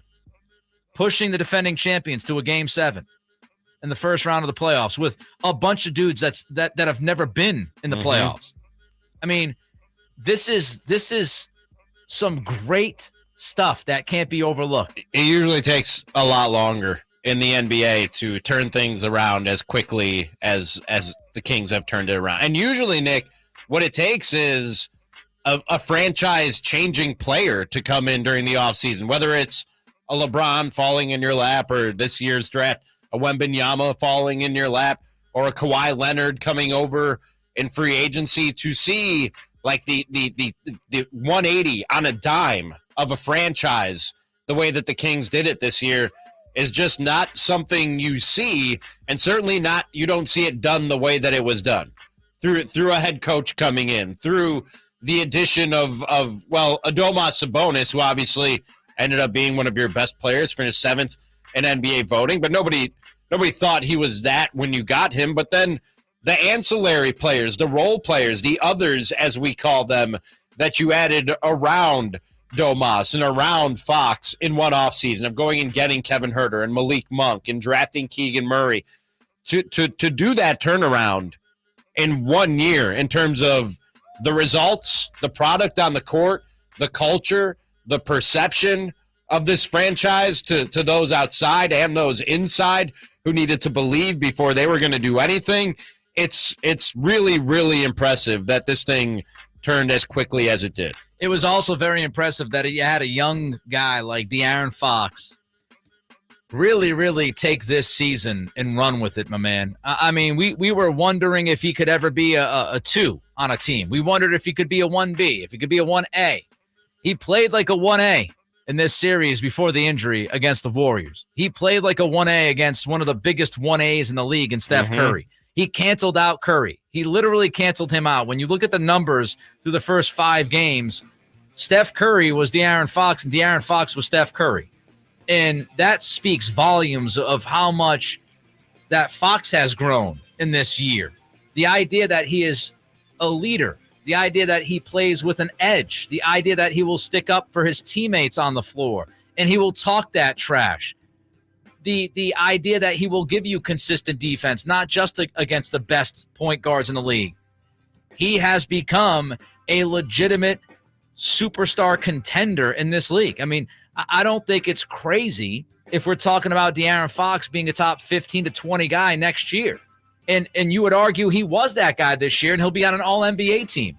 I mean, for somebody who many of us thought would probably cap at 30 to 35 in the league, for him to make the leaps that he has made, I'm not shocked. I said this months ago. We talked about De'Aaron Fox and his ceiling, and I said, look, I'm not going to give up on him.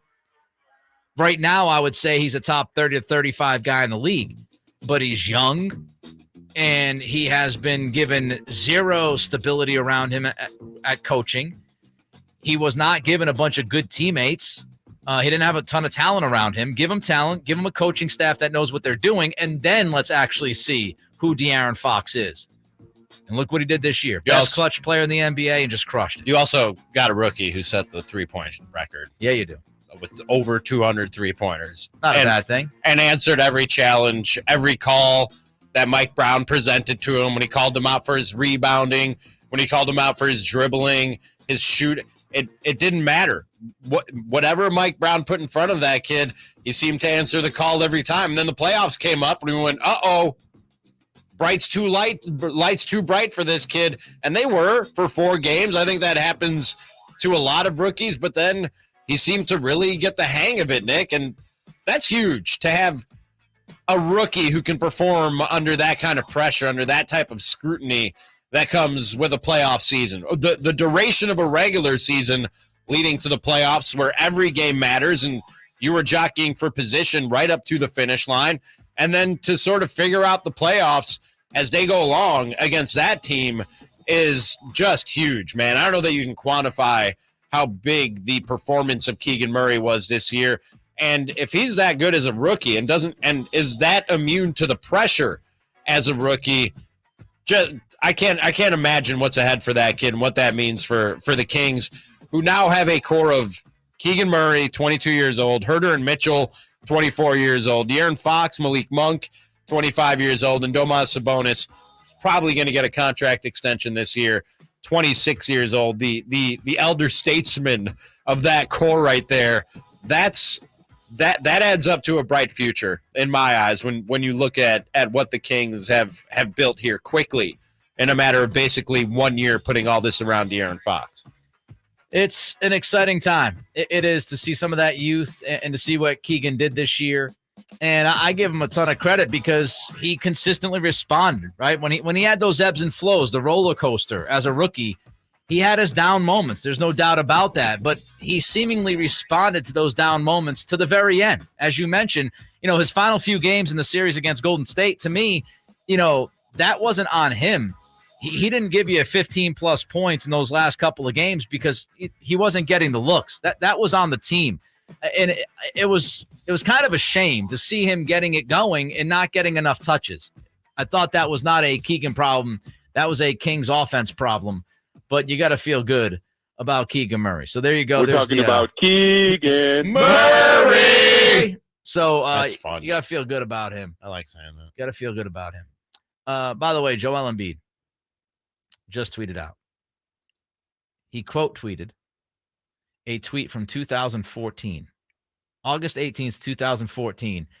He tweeted out that he would be the MVP. And he had like this manifest, the rankings. Manifested it. He had him number 1. He had himself number 1. He had LeBron 2. Spoke it into existence. And that's what he quote tweeted. He quote tweeted, "Spoke it into existence," all in caps.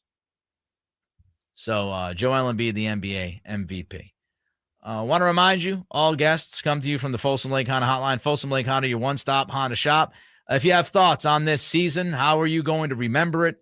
The biggest positive that you could take out from this year? We'd love to hear your thoughts. 916-339-1140 is a text line. The phone number is 1-800-920-1140. Of course, you can check us out, youtube.com, Sactown Sports 1140. We'll get to some of your reaction coming up. Also, we play What If I Told You About This Kings season in 90 seconds. Cattles and Ramie.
Ronnie. Paddles and Ronnie. Sactown Sports.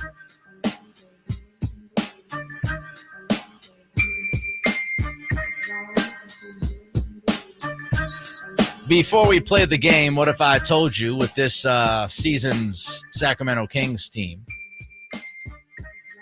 Get to some of your reaction.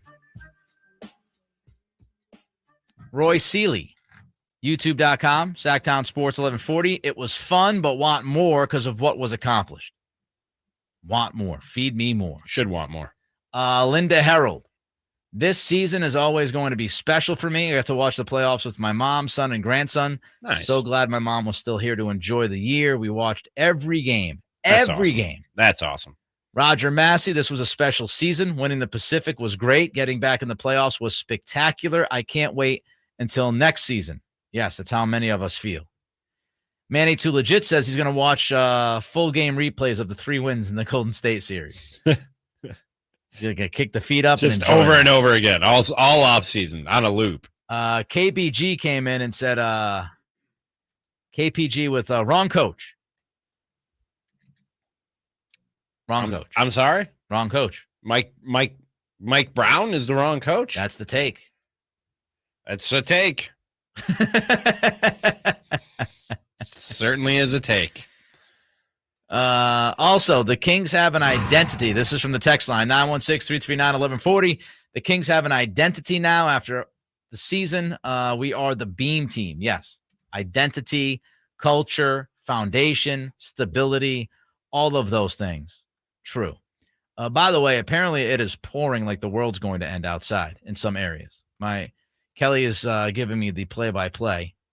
Pretty vicious storm in Roseville right now.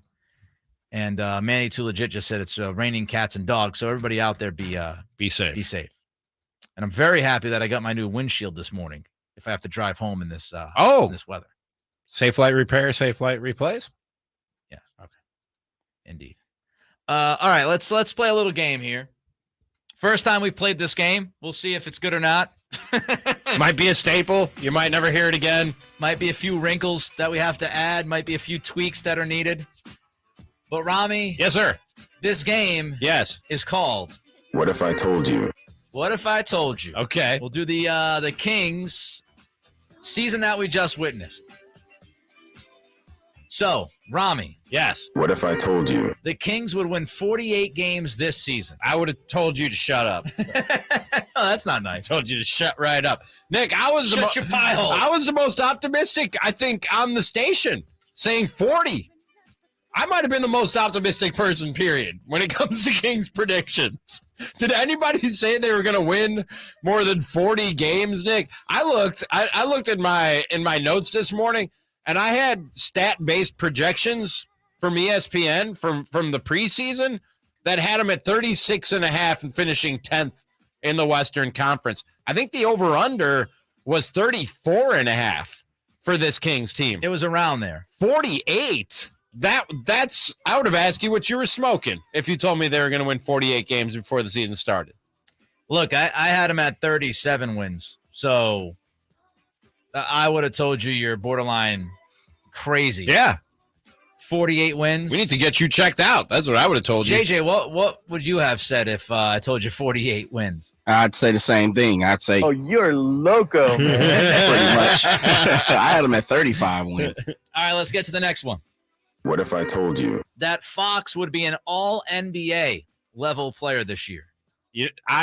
Before the season started, Nick, and it was a big swing in on the record, which we do every Friday. We keep track of our predictions here on the show. Unlike most sports talk radio shows, I thought I was going out on a limb saying they'd have 2 all-stars with Fox and Sabonis.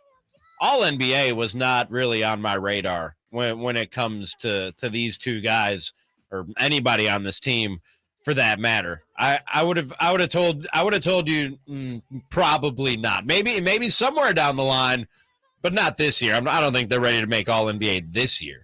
I would have told you that Fox was fulfilling the potential that we had seen in flashes, and that, he had been given a team, a support team, guys that could actually play around him at a pretty decently high level.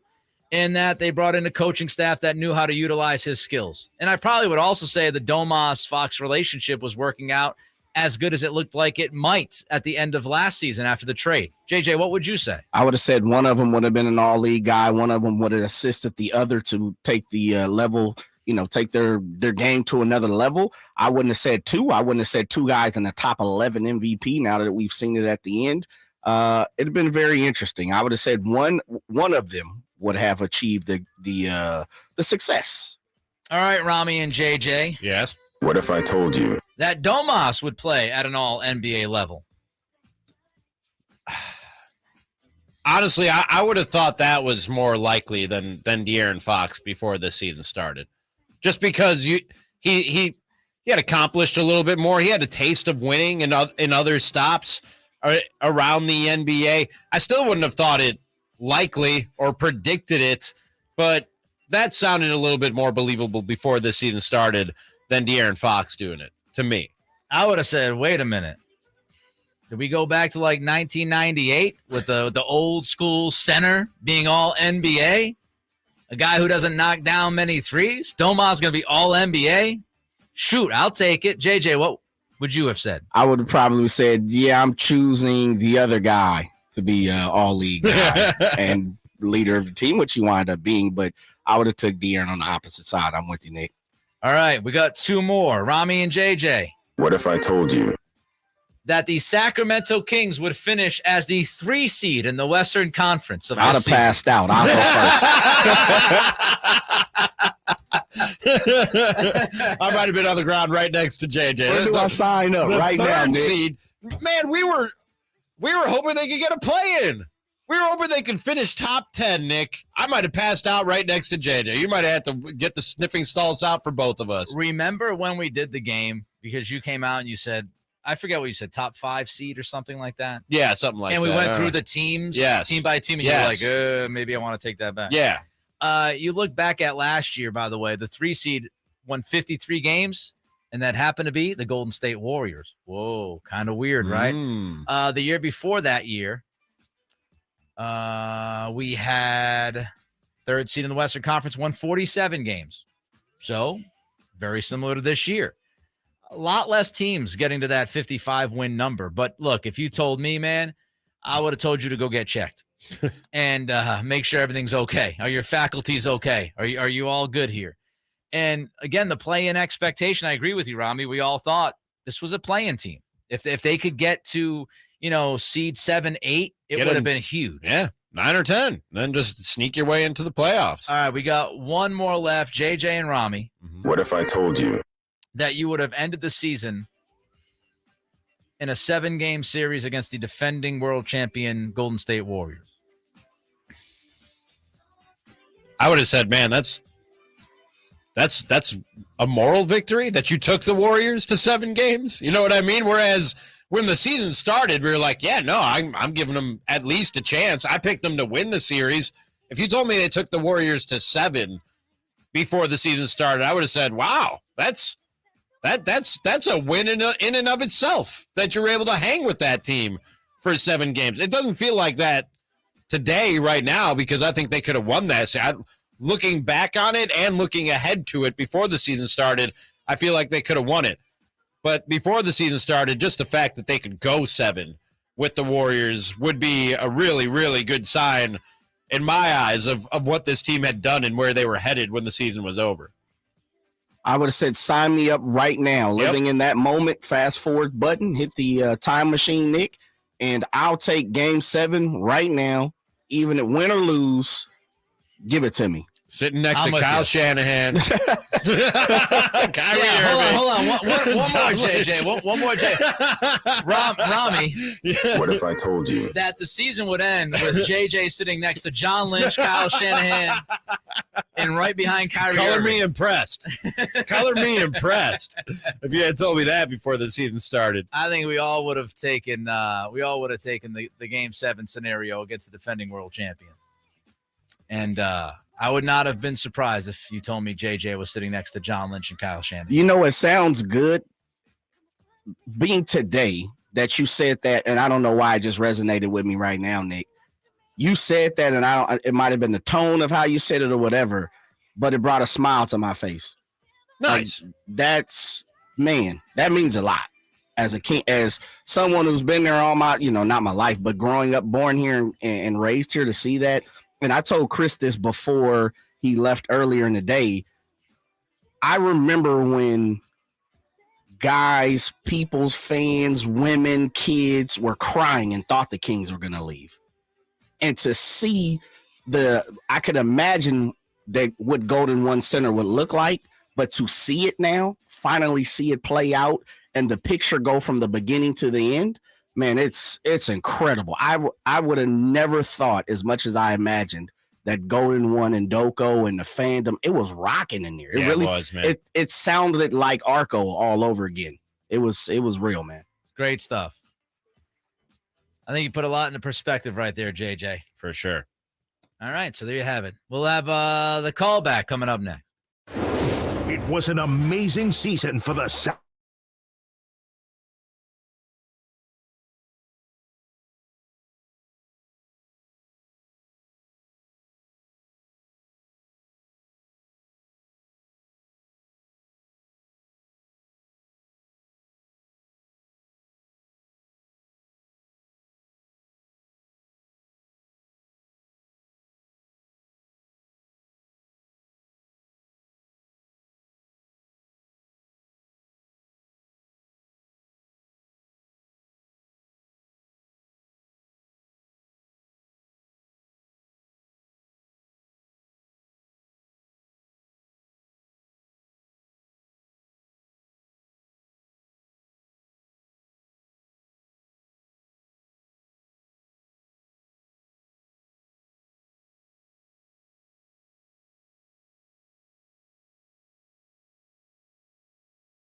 All right, so we're going to change things up a little bit today.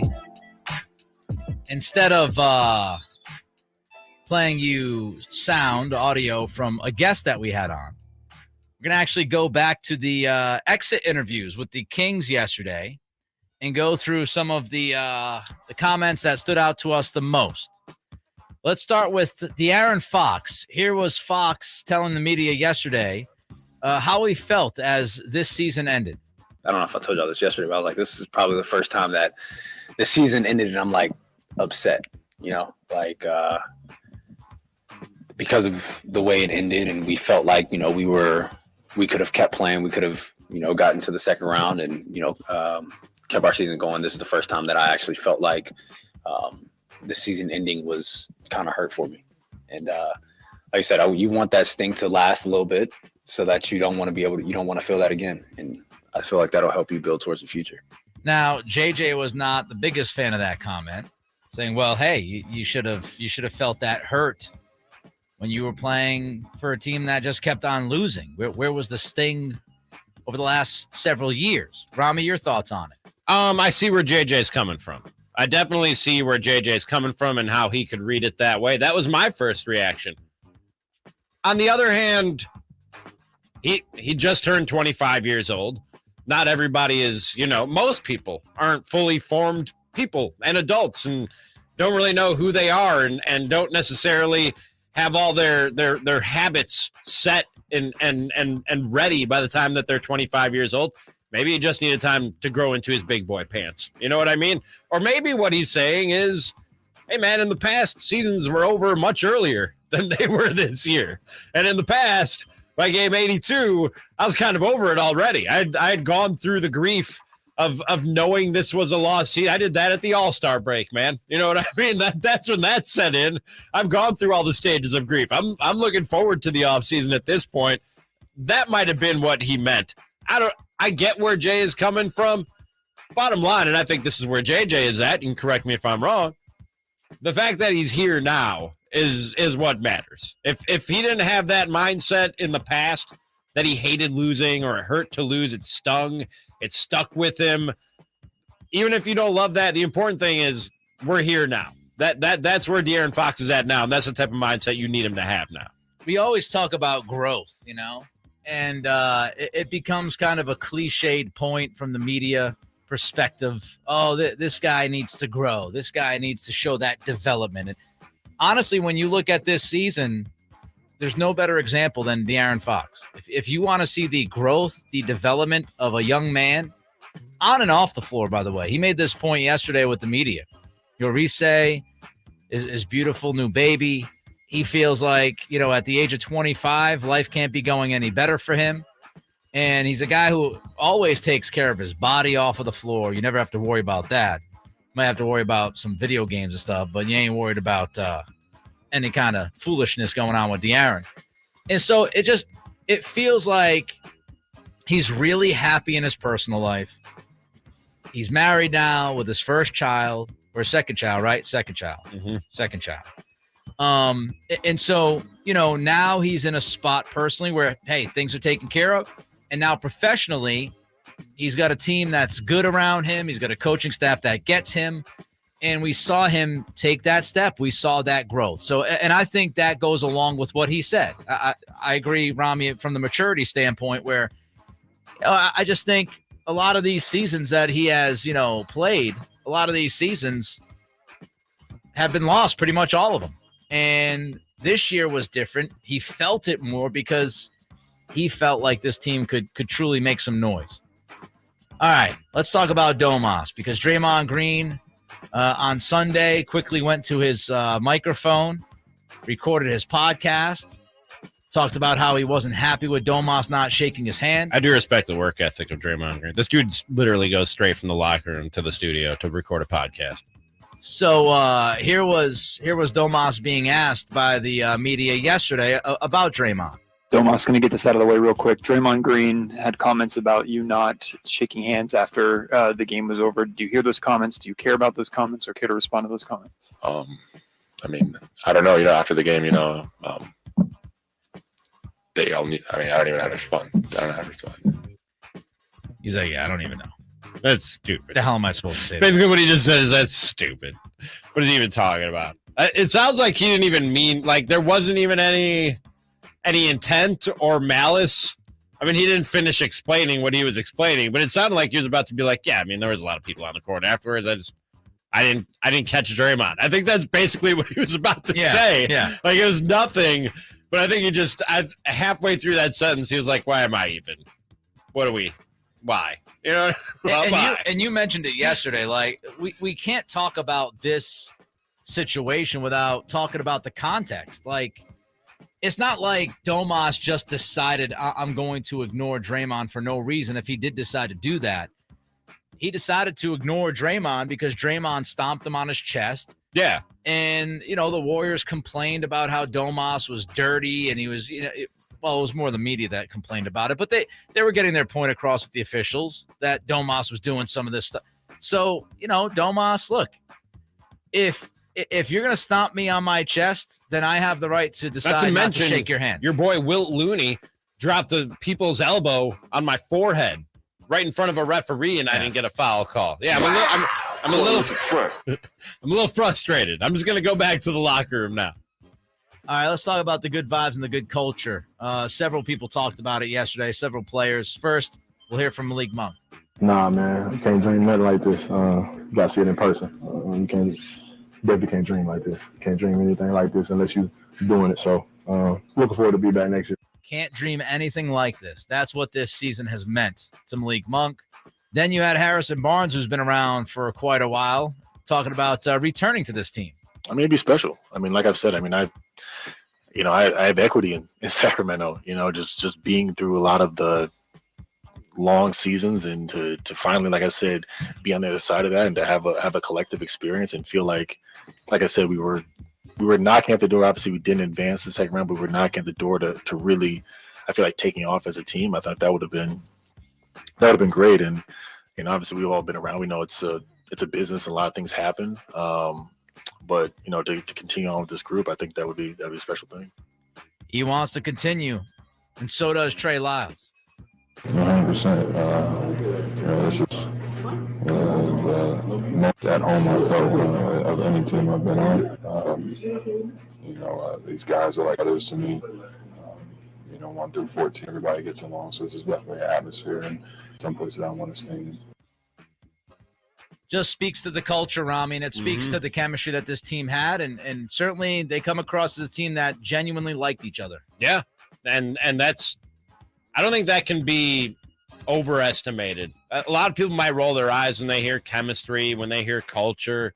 Man, that matters. I can tell you how many studies have been published by, Forbes and whoever else that happy employees are more productive employees. You know what I mean? When you like the people you work with, when you like the people you work for, when you have a common goal that you all believe in, that matters, man. And that's what Mike Brown has built here very quickly. Well, it started with Monty McNair, but I think Mike Brown deserves a lot of that credit when we talk about culture and chemistry and things like that. No doubt. So there's the callback for you. Let's stick with the phones. Let's go to Craig, who wants to talk next about the Kings. What's up, Craig? Hey, guys. How you doing? Good. How are you? Craig? Good. Perspective you may or may not want from a Warrior fan, but down here in the Bay Area, driving home, and the steps that the organization has taken is much more of a macro than just a micro these last 2 weeks. And besides having a face of the franchise, which you might not have had in a long time, in Fox, drafting another great young player in Murray, you have a great defensive player in Mitchell, you got Malik Monk, you have a clutch player of the year, you have a great coach, you have a new arena. Now what you've had after these 2 weeks with the entire nation and maybe even international basketball watching the highest rated series of all time in the NBA playoffs was partly due to wanting to see if the Sacramento Kings were real. And I think the other part was seeing the Warriors, obviously. And you guys are the real deal. And now what you've done on a big scale is now you've put yourselves in position after all this great stuff you've done in the last couple of years and the last couple of weeks, is now you're taking the next step. A free agent will actually come here to play with De'Aaron Fox, with Sabonis, with your defensive players, with a great rookie, with a great coach, with a veteran like Harrison Barnes, who didn't have the series that you guys wanted him to have. But you will now have legitimately a free agent who is a shooter at the end of his career, maybe the middle of his career, who wants to come somewhere. You are in the discussion. We are. Craig, let me jump in. We're up against it. I appreciate the phone call. Fantastic phone call. And I'm sure Kings fans enjoyed listening to a Warriors fan with that perspective. I was waiting for him to drop the hammer. I was waiting for him to be like, and now that you've done all that, you can go back to being who you were before. I can't disagree with anything he said. And we've talked about it, Ramie, that this year was a foundation. This year was the finding of the stability and the structure, and that this should be the beginning if you continue to do your job correctly as Monty McNair and these players and this coaching staff. And you are no doubt sexier to free agents now as a destination than you were a year ago. Mm-hmm. There's just no doubt about that. And it's just improvement from within, from Keegan, from De'Aaron, from Domas, learning, playing against the Warriors, how he might be defended and how he can adjust to that. And it's going out and finding, I think, another piece or two at least to help supplement this team even more. But what we saw was the beginning of what could end up being a really, really good run for this organization. Yeah. So let's hope that's how the pieces fall together. Okay, who are you rooting for between the Warriors and the Lakers? We make our pick coming up. Ew. Cattles. And Ramie.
This is Cattles and Ramie on Sactown Sports. Here's a cool little note for you about Kings fans this playoff season.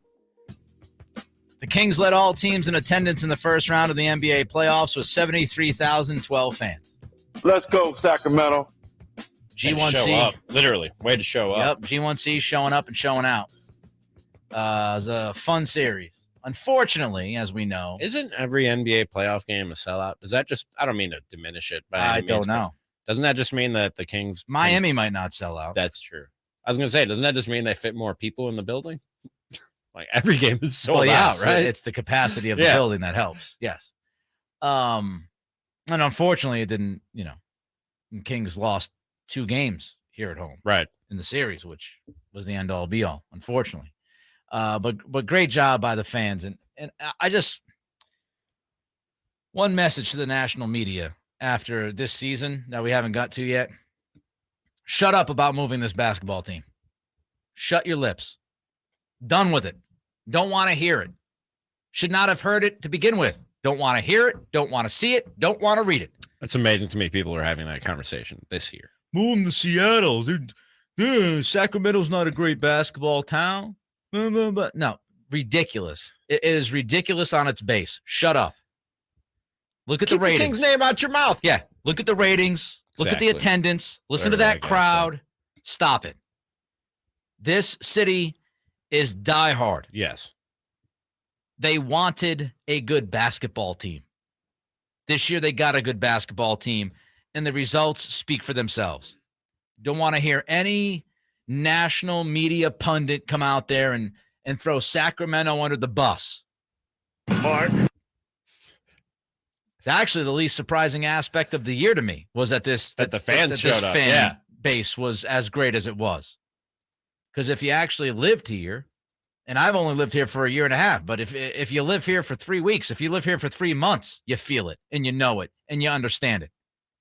And if you look through that story of how they kept this team here in Sacramento, it's outrageous that so many people have come out and with that awful take year after year.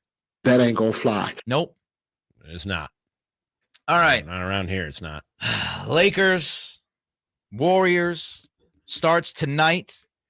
Here was Steph Curry post game in Game 7. Obviously, you just killed the team. You got 50 points, and the Draymond just called you dominate the game. So who can stop Steph Curry? Hopefully, we'll never find out. Who could stop Steph Curry? Hopefully, we won't find out. Who are you rooting for in this series? Do I have to? If you had to root for a team, which one are you rooting for? I got to pick one. Yes. If I have to pick. That's the game we play. It's no fun if I say you don't have to root for either. If you asked me before the playoffs started, I'm saying Golden State all day. No doubt about it. Just because Lakers fans are insufferable. I don't want to hear it. Also, just some people in the LeBron camp are also unbearable. That's all I'm gonna say. Adele? I have nothing against LeBron. No, I don't mean like his actual Adele hater. I don't mean his actual camp. I mean some LeBron fans are just unbearable and insufferable and delusional. We don't need to get into the whole thing, but some LeBron fans don't need any more fuel or ammo for their delusion. Okay, I'll just leave it at that.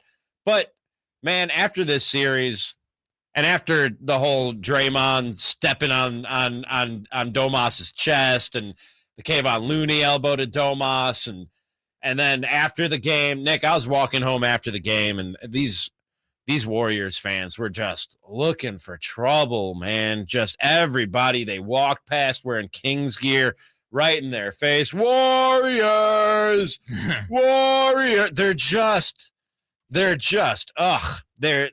let's be fair. They're vomit inducing, to be fair. quite honest. It was a terrible walk home that day. Let's be fair. Okay. If the Kings won Game 7, pick one. Hold on. If the Kings won Game 7 and there were Warriors fans walking by Kings fans, do we not think they would have been screaming at the top of their lungs to light the beam? Probably. Okay. Yeah, probably. So let's be fair. I hate being fair, but that's how I am. I got to be fair. You know what? I'm going for the Warriors. I'll jump over you because you're struggling so badly. That just tipped it over for me. I can't hold that against them. They're acting the way any fan base would probably. You're welcome. After that win, You're welcome. Probably the Warriors. But I just threw up in my mouth saying that. I don't like it, and I don't want to. I can't root for LeBron. I'm not saying he's a bad guy. I just can't. I can't. First of all, I'm from New England, as many know. There's not a day on this earth that I will root for the Los Angeles Lakers. That is never going to happen. Never. So that's first and foremost. Just like Ramie will never root for the St. Louis Cardinals. No. That's never going to happen. No common enemy crap. No, they are the enemy. Yes. Okay. Cardinals versus Russia. I'm rooting for Russia. I'm sorry. It's just the way it is. It's just Putin. It's just the way it is. So, Steph and Clay to me are just, they're more likable too. Like Steph's likable, I guess. His trash talking the sleep thing drives me crazy. I saw this team beat the Celtics last year in the finals. It drove me bananas. Okay. But Steph's likable. He's got his putt-putt show on TV. Do you watch that? I watched it for a few years. I don't know if it's still on TV. And then I kind of fell out. He hardly says a crossword about anybody. You know what I mean? Like, he's more likable. He's also less whiny than LeBron is. Yeah. LeBron's just whiny. I'll give you that. We got it. And you got the clutch sports crap and how they put that team together with, the Anthony Davis stuff and how LeBron and AD massaged the whole situation and, underhanded just kind of slid him into LA. We got to ask him. We got to ask this guy. And one final point I will say. One final point I will say. I want to stay as far away from MJ LeBron debates as I can. And the more he wins, we got to keep going over that conversation. That's what I was alluding to. Drives me crazy. I didn't even want to say it, but that's what I was alluding to. Who's JJ voting for? Who's JJ rooting for? I'll just say this: 1 year of we played the Warriors, I'm part of that, versus 25 years of hate for the King. The Lakers. There we go. And I'm with Nick. There's not an ounce of my body that I wouldn't root for anything LA. Not the Dodgers since '88. Can't stand the Angels, who's on the outskirts. Your fault for staying there. You secondhand baby stepchildren Clippers. You should have been left, went back to San Diego. I don't care if you're on the ice with the LA Kings. It's still San Jose Sharks on mine. Never. I would never root for anything Los Angeles. Yeah. Can't do it. Out on that. In on JJ's 40th birthday. Happy birthday again, my man. Happy birthday, Jay. JJ's got a long, nice weekend in a place that is unknown. He has no idea where he's going to go. He's going with the wife. He's packing his stuff. Love it. They're going on a little vacation for his 40th. We're going to miss him the next 3 days, but he's going to have a great time living life and loving life. So, JJ, great job as always, buddy. Enjoy your birthday. Ramie, good stuff. Back here tomorrow, 2 to 6. Cattles and Ramie, Sactown Sports. I know crazy. Give up my lap, no looking back. Spaceships.